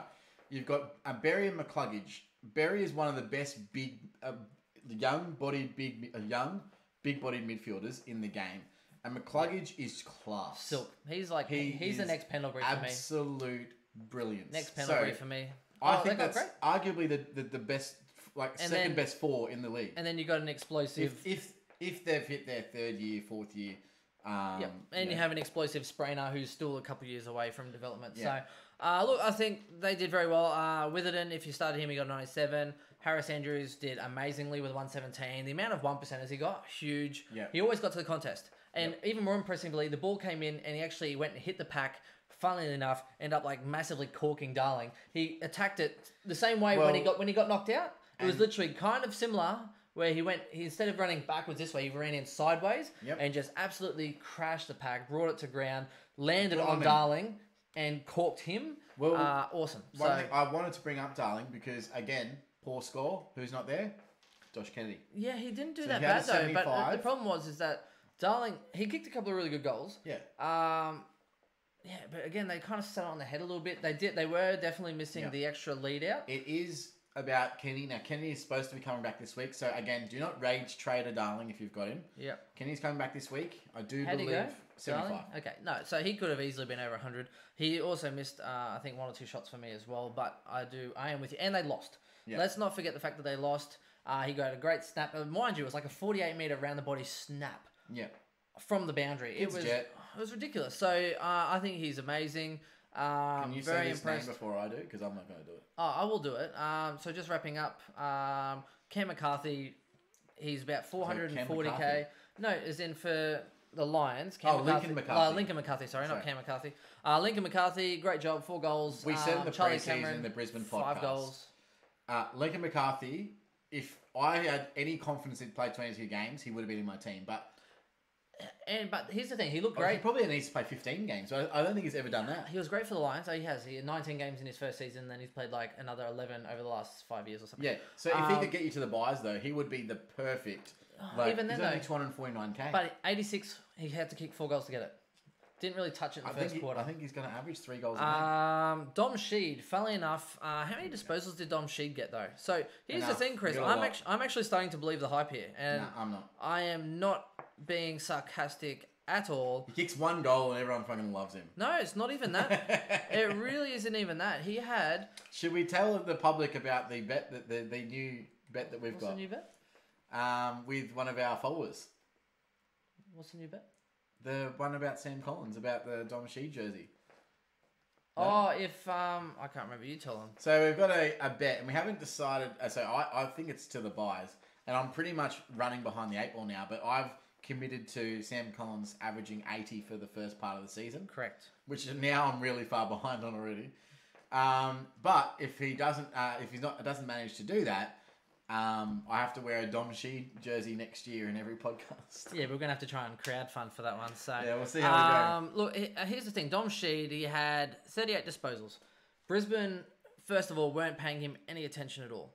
0. No attention, which Brisbane don't seem to do. They just kind of back their own systems in. Mind you, I'm not going to discredit him because, JLT 1 and 2, with Gaff in the side, still killed it for possessions. Yeah, but no, you can't say it's not having Gaff in the side. No, but, yes. Here's the thing. I'm pretty sure he had like 20 or 22 contested possessions out of that 38. Yeah. For anyone that can get more than half of their possessions with that many contested, I actually start to pay attention. No, I don't think he's a bad player. I actually start to pay bad at contested possessions. I start to pay attention. No, I'm paying attention. But he's not going to get that role. That's what I mean. He's not going to be playing inside. I don't know. Gaff was playing inside all last year. I think he might this year, Chris. Well, okay. Well, then let me see it before I put money to it. Dommy Sheed, I tell you what, and kicked 1 goal. Not a bad goal, mind you, but 20-odd contested possessions out of 38. That's 3 games. If you include JLT, that's 3 games in a row. He's Congratulations to him on your field him, but I'm not touching him until I see both of them in the team playing full-time roles. Because the issue is... Chris, don't lie behind your prejudice. JLT1 and JLT2... This is 100%. Don't lie to the community. There is no way. All of the mids for West Coast during those JLTs, whether it was Gaff, whether it was Shuey, whether it was Yo, they were all on restricted minutes. The only one that wasn't was Dom Sheed. Chris, there is no way. Don't lie to the community. There is no way from here to a premiership kick late in the fourth quarter that you are going to ever start Dom Sheed. Ever. No, I'm not going to do it. Exactly. don't lie. I want to see this first. I want to see this live. He still could be value. I'm not going to start him. No. If he continues this sort of score, he might be something you have to get. I think he could actually end up going 105. He still won't be a top 10. No, but that's what I mean. 105 he won't doesn't mean I'm going to train him in anyway. I think if you've started him, I think he will make you some money. He does look promising for me, but I'm not going to burn a trade to bring in a mid-pricer, especially when I have 5 deep in the midfield for primos. Yeah. So, I'm all with it. Dom Sheed, ladies and gentlemen, you have it here first. Shannon Hearn 108. Shannon Hearn did Hearn things. He was very reliable. Took some kickouts. He still looks... Still think he goes 100 this year. I think he goes 100 flat, which is value. I think he could. Underpriced for his value. He could. He's not very highly owned, but he is consistent. So, look, I'm pretty happy with what he did there. I do want to see him for another week. He could be one of my upgrade targets first. Upset with Yo's output at 83. I didn't see his impact on the game. But here's the problem. Yo was getting booed, and he didn't like it. So, Yo caught holding the ball. Lincoln McCarthy ran him down, tackled him. The crowd would have gone nuts. He also had a couple of smothers of him out in the full as well. So everyone ripped into him. Everybody also ripped into Redden, which was great. Final touchings, Chris, because I know we got carried away because of the whole Dom Sheed train. Let me go with Petrocelli. Yep. Petrocelli. Didn't actually do that bad. I actually thought he played a really good game. He was on like 25 or something in the first quarter. Looked pretty good. I think he would end up at about 44. Yeah. Here's the problem though. He also gave away a free kick that I noticed, which is obviously bad for business. Mm-hmm. And I'm pretty sure, based on the replay that I was watching as well, I think he also gave away the 50-meter penalty to Dane Zorko late in the game. So you're looking at least there goes 12 points. So for realistically, he should actually be. It was fantastic for me, him getting a 44. Yeah, it should have been a 56 to a 60. I actually didn't think he played that bad. I'm hoping he keeps his spot. chose to field Bolter over to go Petrocelli to Bolter before round 1. So that was my trade. So you don't have him. That's the only change in my team. I don't have Petrocelli. Ooh. So I'm really hoping that he doesn't have a blinder next week. I actually think he's the only real forward rookie I don't have. Yeah. Because I got Parker, Drew, Setterfield, Bolter, Burgess. So I don't have Burgess. So I got Burgess for the swing, which actually has really helped me already this year. Because otherwise I would have had no emergencies in my forward line, I think. I still think Burgess is a dud. Anyway, we'll go back to Twitch quickly before we go back to the next game, which is Saints versus Gold Coast. I want to see how many Lions fans we got on here. Horse wouldn't even start Tom Mitchell. Jersey. That's true, yep. Rugby, isn't it? Dom Shee, top 10 mid. Oh, Danger Mares, mate, don't at me. Is it a Jersey or is it a Guernsey? No, so I don't know. I think it depends where you're from. I've always been Jersey, always. Where you from? I got called out on this on Twitter. Where you from? I don't. So verse and verses. It's not a Jersey. It's a Guernsey. Who the fuck gives a shit? Like no one cares. And then it's like, and if you're talking about soccer, and by the way, it's football, mate. It's a shirt. And I was like, mate, again, no one gives a shit. I go, who cares? Well, Chris, you say Leviosa. I said Leviosa. Stop it, Ron. Stop it. It's Leviosa. No, and so it's just some other quirky things. When I moved up from, I grew up in Melbourne, but I literally spent from when I was 9 up in Brisbane. And one of the interesting things that I found, you block the mic. No, I'm looking at Sir Black Knight, mate. I'm with you. He's an old Fitzroy Brisbane fan. Thank you very much, mate. You are a newly... Ando. That's great... Ando. Ando. Good friend to me, mate. You are now in the Humble 2. So when I first moved up to Brisbane, I went to school up here, and people were like, "Oh, grab your port, let's go." I was like, "Mate, do you have alcohol at school?" It's like I'm like 9 years old. Grab your port. So a port in Brisbane is a school bag, right? Oh, okay. I thought they meant like grab your shit jersey because of Port Adelaide. No, they weren't around back then. In Brisbane, a port is like a school bag. I don't understand. I still don't understand to this day why a port is a school bag. Doesn't make sense to me. Because it's portable, Chris. And the other one is togs. In Brisbane, it's togs, but in I was always bathers. Okay, why are we doing this? I don't know. Just different where you're trying to justify your crap language. Oh, all right, calm down. And stop ripping on our bloody faithful listeners that are coming into Twitch. I mean, come on. Anyway, Queenslanders lol. Fitzroy's a bottle. There you go. Sir Black Knight. Boom. Okay, I'm Brisbane. Yeah, and now a shirt. So it's not a shirt. It's a kit. Here we go. He's up. Tatum SNZ. SNN. All right, we're gonna hit up the next game. As I said, it's the let's have a look here. Saints versus the Gold Coast. And look, I honestly thought the Gold Coast were a little bit lucky to be in this. I thought the Sainters played a really good game. They just didn't really convert. There was not a lot of high scores in this game. Really impressed with Jack Steele. I think at halftime he was on 36 and then got up to 115. So congratulations. I honestly loved the Jack Steele. I think he's a better pick than Brayshaw still, but I still don't think he's top 10. I think he could potentially average, say, 108-ish, somewhere around there. So it's going to be close. Yeah, I think Steele could do well. But I put him around that Brayshaw. Except Steele had low possessions, like 20-odd, and had 10 tackles. 10 tackles. His tackles. 10. And he kicked a goal as well, I think. Huge. So, yeah. So I think he actually looks good. Not going to lie, I actually watched a little bit of this game and had a bit of a nap, Chris. So, does anyone? It could just be me, but sometimes if I'm like, I'll watch a bit of the game and I'm like, and I'll just kind of listen to the commentary and just sort of drift away for a little while. Fair enough. Yeah. So I'll say a couple of things. So Darragh Joyce, yes, he scored quite well, 67. He actually, Frico tweeted earlier today, he's like, he had 12 intercept possessions.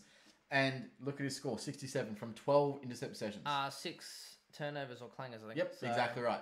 So he turned the ball, he turned the, get the intercept possession and then turn it over. Oh, was that Joyce or Bollard? Because I thought Bollard actually had a lot of... Ballard had a lot of intercepts on and for a lot Gold of and a lot of turnovers. Yep. So Joyce is gone this week, guaranteed. Joyce is gone for Nathan Brown. I think there's no question about that in my opinion. I'd be very surprised if he does go. Dan McKenzie also played in defence. Don't know how long he's got in it, but it'll be between those two to who gets a starting gig. Wilkie was outstanding. And I know he only scored 70, but if the ball went near him, he either marked it or got hands to it. And there was about 4 or 5 times where he could have taken a mark and just didn't quite snag it. So I was really upset with that from a scoring perspective. But he got some really crucial intercepts, played at some really great minutes on field, and dominated his opponent. So, yeah, well done to Wilkie. I did start him and I had him on field. I had him on my bench. Slow burn, 100% efficiency, which I thought was really good. I think he does. Yeah, he uses the ball well. Hopefully keeps his position. One thing that they don't look for him yet. So one thing that is the difference between, say, a Wilkie and, say, a Robertson is that Robertson they look for. So he was, taken as a good kick, even though he went at 100%. They're still not looking for him. I remember they're on a half-back flank. They're locked in. Wilkie's open for a switch, and they just didn't give it to him. And that was a bit concerning because if that's Robertson, they're going to him and they're switching the play. Yeah. But they didn't do it with Wilkie. So maybe that's why they only won by 1 point. One thing that I found in this game that was really, really unusual, the Saints play their best football when they switch the ball. They did not switch it at all. And so I think that will be a big focus in training this week.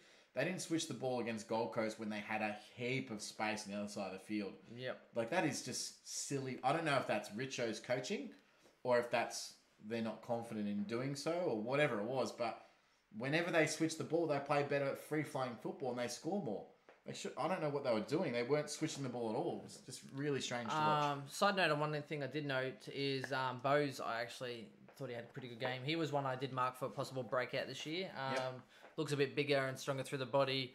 Looks like he has a pretty good role. I think it's top. Fiorini as well. Pick 10, I think Bose was a couple of years back. So for me, again, I don't think it matters because he's at Gold Coast, but he could actually break out to like a high 90 average. Don't know how much I would read into that. Hanley, though. Mate, glad you didn't start him, mate. Oh, I'll tell you what. Imagine if you started Hanley and then Green got dropped as well and that other team you had. Oh, mate, you would be done in round 2. I'd be livid. You'd be done in round Hanley, 2. Green. I would have had to burn 2 trades already. The last thing I want to touch on the Saints before we move on is the way that they actually played Sam Collins. So I thought this was a tactic from the get-go. And the only time that they went to Membry, is when he was leading up the ground. And Collins is obviously not real quick. He's the guy that sits back, kick behind the play, or in a contest situation to take that mark. They only went to where Membry was if he was on the lead because he could obviously beat him one out on the lead. Yeah. And it seemed to me a tactic to drag Collins completely out of the contest where he's strongest, and he was barely involved. And you saw anytime the ball went near him. Yeah, he marked in a contest situation, he either marked it or got spoiled to it. Or gave away a free kick, which he did a few of as well. He was never actually beaten at a contest. And that's impressive. So, to me, it looked like an actual tactic to drag him as far away from the 50 as possible. So, I would prefer him actually to be a fullback. I would literally prefer him to be as far back towards the goal square as possible so that he can meet the ball out there and take marks there. But he was playing on the half-back line and then getting dragged. So he wasn't playing at that deep. No, he wasn't playing deep. He wasn't playing. So people are saying he's playing lockdown. He was not playing lockdown at all. He was getting dragged too far out to affect the contest and the intercepts, which is what he does. Interesting. So I would hold on trading Collins because I don't think that's a representation of his normal scoring patterns. Well, they don't really have a big key forward either. You get those other guys that they just sit it up on their head. And the issue is he's playing on Membry, who's not typically a big, tall marking player. I think he's only 190, 192. So if they're playing against the lead up, then he could either towel up. It's not great for him. He would be better on a big player. Yeah, unless the lead up player, the other team's not playing to their strengths and just putting it on his head, and he's like, "Thank you very much. Every day of the week, I'm going to take intercepts on you." And it's strange because Josh Bruce was named as best on ground, so. I don't know why you weren't playing Collins on Bruce and then switching that would, to me, makes a lot more sense. switch that role. Bruce was dominating his opponent. I can't remember who was playing on Bruce, but yeah. Anyway, that's just a note. If you're thinking of training Collins, do not train this week for a start because he probably won't play. Billings 28 disposals. Leading disposal get on the ground for the Saints. Yeah, like only an 88 though. A lot of possessions outside. Didn't get many contested. I think it was like 6 contested, mainly outside. Yeah. Yep. So that does not look good for me as far as I would have preferred to see a little bit of a different role if I was picking him. So I'm glad I didn't start him in the end. I think he still end up might averaging a 90, but if that, but I don't think he will push top 10 any longer. So the other rookies to obviously people probably have Burgess 28. Wilkie played on Burgess and dominated him. And I actually thought, I'm like, do you reckon they played on each other last year? Because they played in the Sandful last year. Right. And I reckon they played on each other. And I reckon that they walk up and like, oh, here we go. They're both we're in the big leagues. And they both got selected from the same league.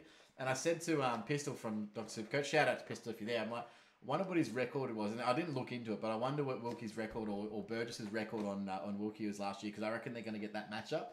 And they did. They rolled out, and it was the battle of the Sandful in the forward line. So that's pretty cool. Wilkie dominated him in every fashion. All right, let's move on. Moving on to the somehow next game. This will still end up being nearly 2 hours, I believe. So we're almost there. With all our transitions and all our ramblings and all our comments. Oh, we didn't even get the start. Finished work early. What did I miss? Well, nice work on finishing early. The Foz. You missed Chris doing a bit of a tap dance. As you do. We got Mashhammer versus Lumphammer. Vic versus I don't even know what that is. Best forward below 400k. That must have been their team, maybe. Best forward below 400k, probably Vic Will Setterfield. I don't know.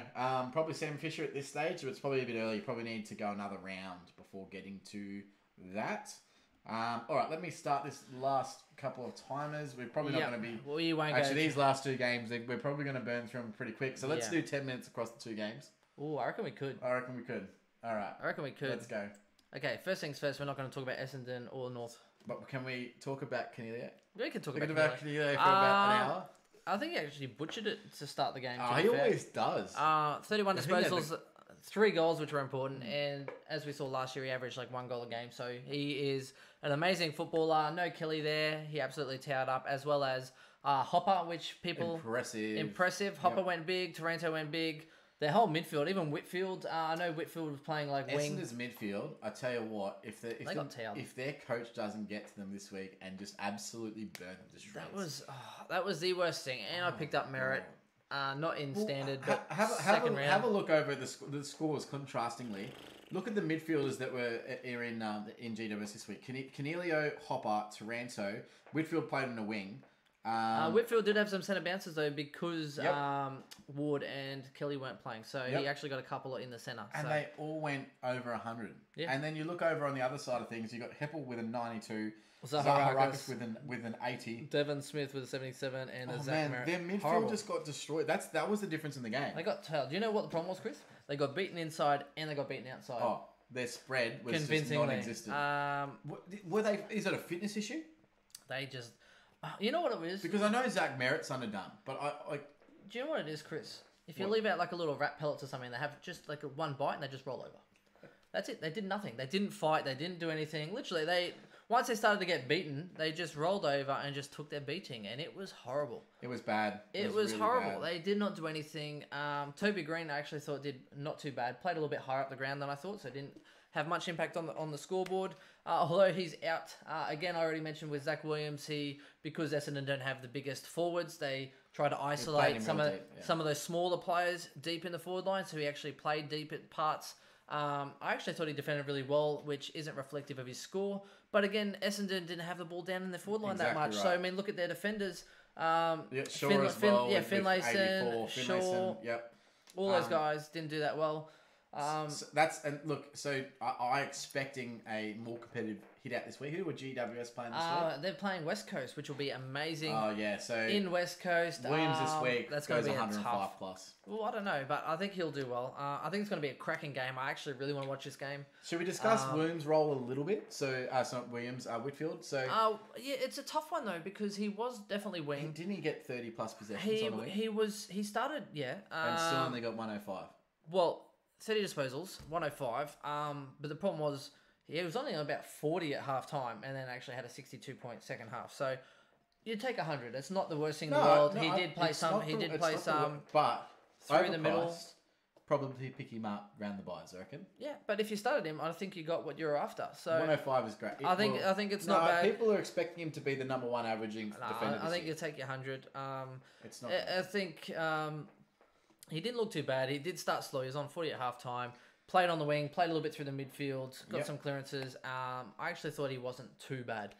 That could change when the midfield gets a bit more proper. Hopefully, he might get that outside run and that sort of game back happening for him.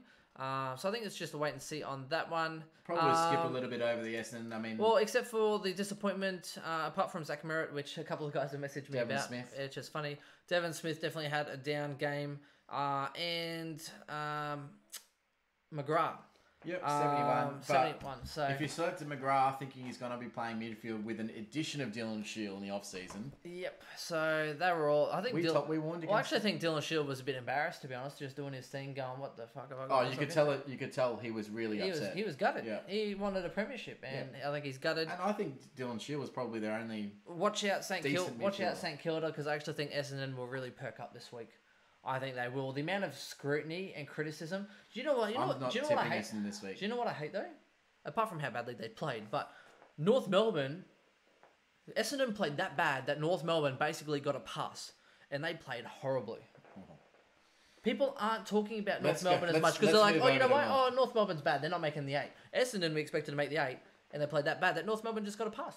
No one even cares that North Melbourne stunk it up, except for North Melbourne. Underrating Fremantle this year? Yes. Because I've got them in at 10th position this year. Ooh, I got them at like 4th or 5th lowest, maybe. 4th. Nah, because they're still young. They're still young in their midfield. But their nucleus is still absolute star-studded. Fife, Walters, Mundy.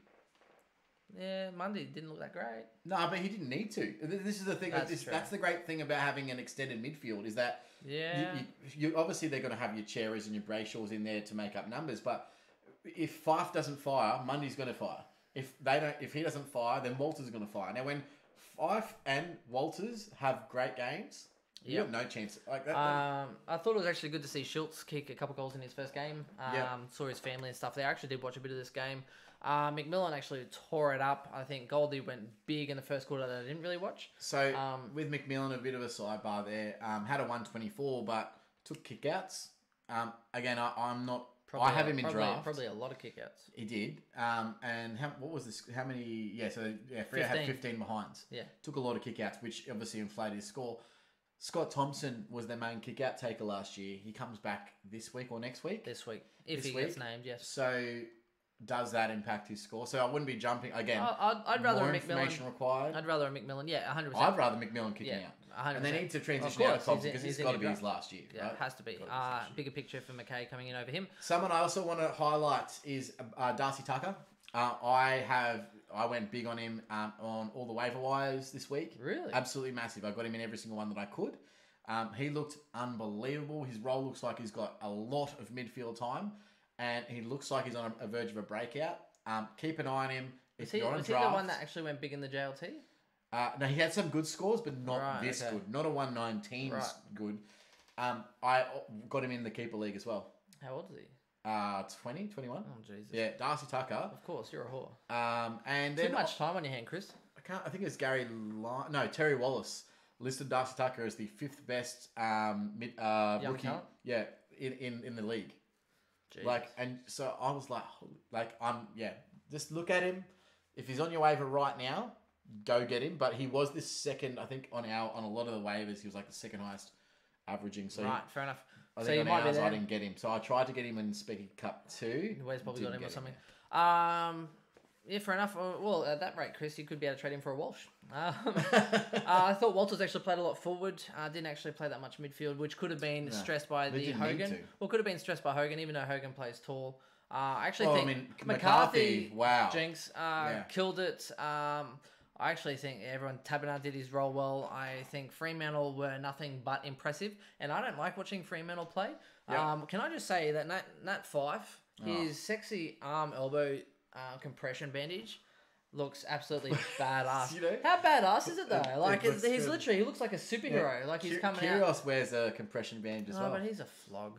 So does LeBron James. Nat 5's bringing it back. Nat 5's bringing it back. He looked great, and my only regret is that they took him off a lot in the second half because they were flogging. Well, they were flogging him that much. They're like, oh, you know what, Fife, you just sit there. And then even in the second half, the first like 7.5 minutes of actual game time. So whatever that could be like 15 or like 13 minutes of actual time. Yeah. Didn't even start. And I was like, oh my God, are they even going to start him this quarter? And then finally, yes, he came back out. I was like, oh my God, Nat 5's out there because he was already on like 120 odd. I would do the same. And then he went out there, got another 20 SuperCoach points, and let's just put it in the rack.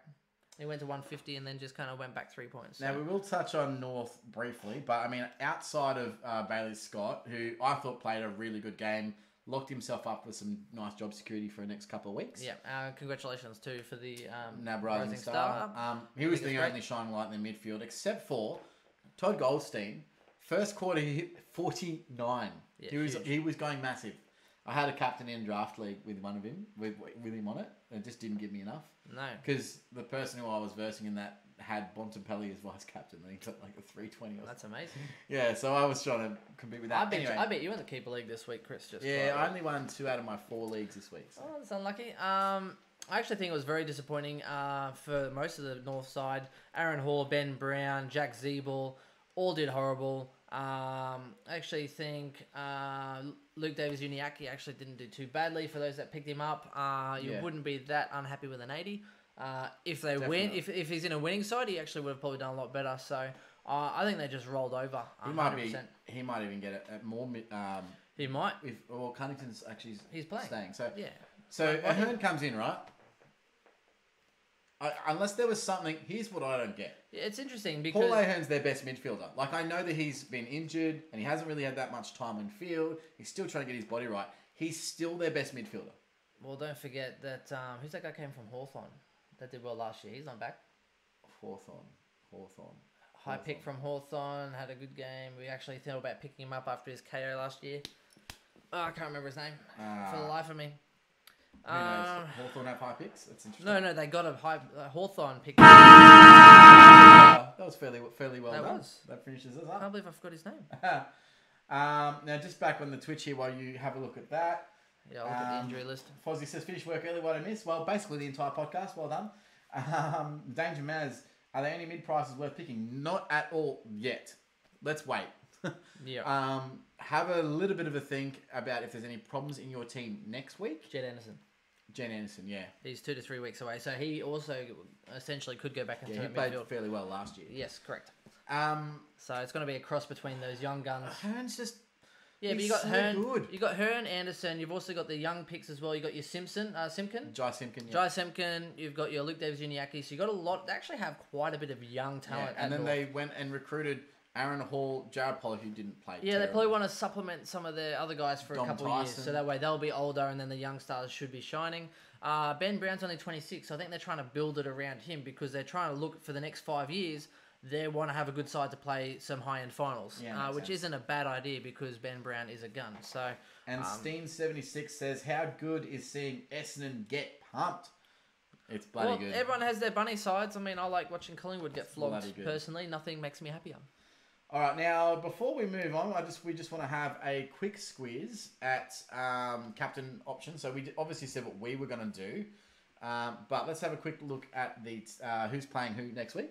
And we can go from there. Fixtures. Hold on, guys, while we pull this up. There we go. All right.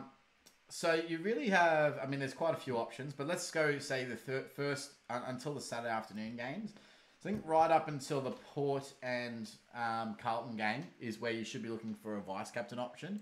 Yep. So you really got 4 games to choose from.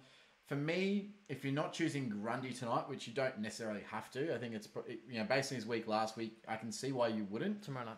Yep. The next real obvious option is probably Patrick Cripps on Saturday afternoon. You could obviously extend that out if you want to go to Danger on the Saturday night as a vice-captain. Yeah, but when do Eagles play then? Saturday night? So, no, Eagles play... Saturday night. Yes. Oh, yep, they play... So, if you're... I won't be able to do that on the VC. No, you can. You just put Gawn in early. So you just make him an emergency and have Bynes on field. Who I would then have to captain before that game. No, unless you could do it if you had Sweet. If you have Sweet, then you could do the later one, obviously, which I didn't do because I might actually want to put a forward ruck in my side at some point. So you'd be then looking at absolute maximum. You'd be able to do, say, a Cripps or maybe a Rockcliffe on for Port. Saturday afternoon. There's really no one from Essendon or Saints that I would even bother about. Maybe a Jake Lloyd. Doubt that. I don't mind a VC on Jake Lloyd this week. Or Matt Crouch or someone like that. I don't mind. Again, just not enough ceiling for me for Matt Crouch Friday night. So I'd be going either Grundy or Lloyd in my team. Yeah. Maybe a Sloan if you have him. Georgie Hewitt probably goes there, I'd say. That's probably who I'd be going. So Jake Lloyd, Grundy. Probably Grundy, I think. Grundy or Cripps. Or if you want to, again, the problem is you've got to make that call really quick. Yeah. So once you know Cripps, I'm going to go. Let's say he hits 100 in the first 3 quarters or whatever. You lock it in and you switch it that way. From captain options, obviously after those games, I'd be looking at Patrick Dangerfield. I think there's no way he can go 2 games of sub-impressive scores. I wouldn't be looking at Max Gawn. No, plenty of time, Chris. 4:10 Brisbane time for that game, and then at 7:10, so you have 3 hours. That's plenty of time. Yeah, but that's like literally right on the border because a game's what, 2.5? Yeah, so it gives you half an hour. So you got to be watching. You can't just be. Yeah, you got half an hour to make up your bloody mind, Chris. Other captain options, of course. I think McRae or Bont if you've got Bont left field. Yeah, and I think McRae is a great option against the Hawks. I think standout's got to be 5. I think Lachie Neale against North could be massive as well. Could go big. Well, I think 150. He's not that. He does bring out some big 140 scores, Lachie Neale, though. Yeah. So I think against North don't have a tagger, and let's face it, most of their midfield's mediocre. So I think they could absolutely go big as well. To me, the straight up captain options are fairly simple. Yeah. Fife, McRae, Danger. Straight up captains if you're going that way. And then vice captains, Cripps and Grundy. Cripps and Grundy, potentially they're Rocky. Probably the main ones. You could potentially do Rocky. You could, but if you have him. I wouldn't which do it. I don't. So I wouldn't. There's no way I'll risk it. So I'd say Grundy or Cripps. Well, to be fair, if you have 5, then why not go Rocky into 5? Yeah, because you've got a good backup. You need a big score to take. Yeah. So I agree. You need at least a 140 in order to take it. So my issue is that you're picking Rocky over Cripps. I would never do that ever. I could never. I'd do that against Carlton for sure. I think it's much more likely that Cripps goes 150 than Rockcliffe goes 150. Much more likely. Yeah. Okay. In fact, they take money at it. Well, who scores more? Who scores more this week? All right. Well, that pretty much rounds us up this week. Yep. Hope you like the new format. Matt Crouch VC. Yes, I don't mind that either. Yeah. He'll probably get you 120 or maybe. Any further questions out here in the chat? Oh, we got to go through our Facebook Q&As and stuff. Sorry, guys. We didn't even do that, did we? No, we didn't. No. Well, then we don't have to. No, we did. Yeah, we've got questions up there. So let's quickly go through our Q&As. I'll bring up Facebook over here, and you want to grab Twitter over there. And we'll go through any questions that we may have. I don't think there's very many, guys, but we'll just quickly pull it up. All right. Sorry about this. I completely forgot. Well, I thought we didn't even have it. All right. So hold on 1 second. We do have potato internet here, but tomorrow we get good internet at my place. I can get back into online gaming. It'll be great. All right. That's wonderful. I'm glad I chose Twitter because no one decided to bloody write a question. So. Oh, okay, cool. Yeah. We did do it late, and we will get better at. This is going to be our regular podcast time. For Wednesdays, it looks like. Yes. Wednesdays, yeah. So this will be our regular podcast time moving forward. I've made myself available for you all. Yes, thank you very much. And we know that it is late in the week, but it's late enough that we get all the news in the week as well. Can we just show everybody this? That'd be great. No, people can't see it. I'm not over there. Bring it up, Chris. Hold on. We'll do it later. It's the Darcy Moore photo I shared. So good. Yeah.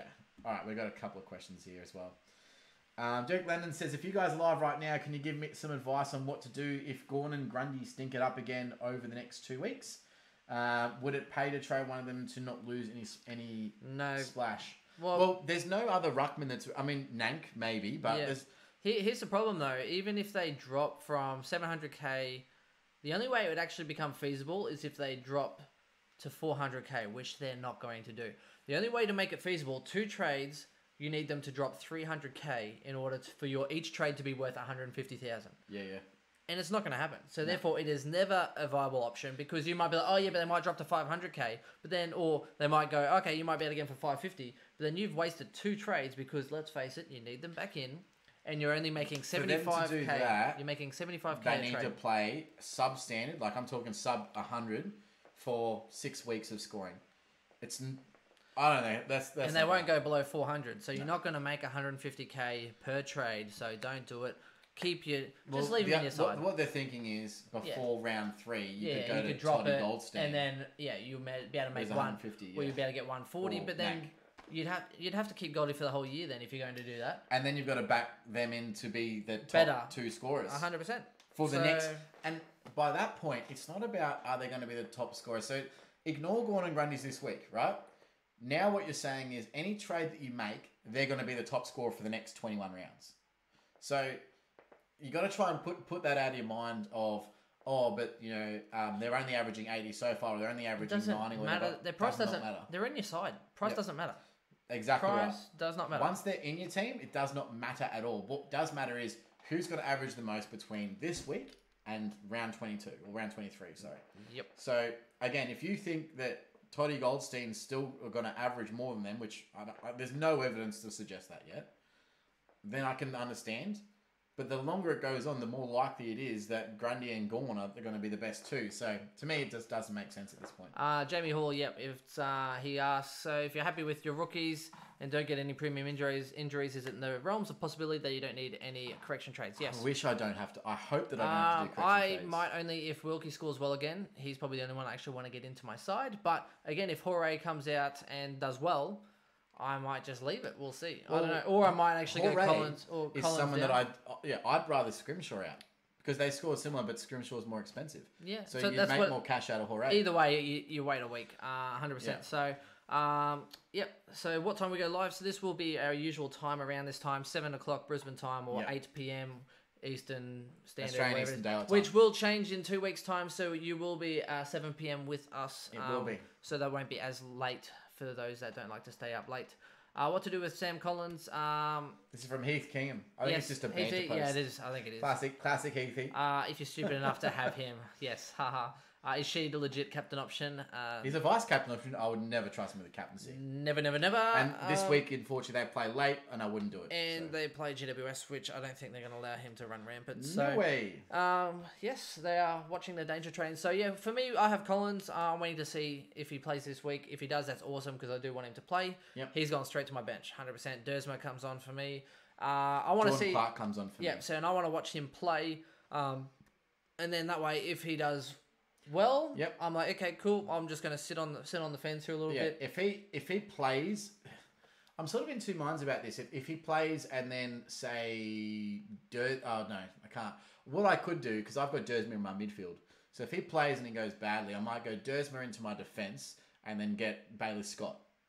Yes. That's likely trade that I'll be doing. That's a good option. So I don't mind that. Yeah. Whereas for me, I'm also watching Darcy Moore this week. If he goes another good score, I'm going to watch his role in particular, which I think is going to be hard against Richmond, their forward line. So, but if he gets some intercept marks and does well, even if Collins does okay, if I think Darcy Moore is the better option, I might actually just throw 50k onto that Collins to get Darcy Moore into my side and give me that little bit more stability. I think Darcy Moore is proving to be a really good pick.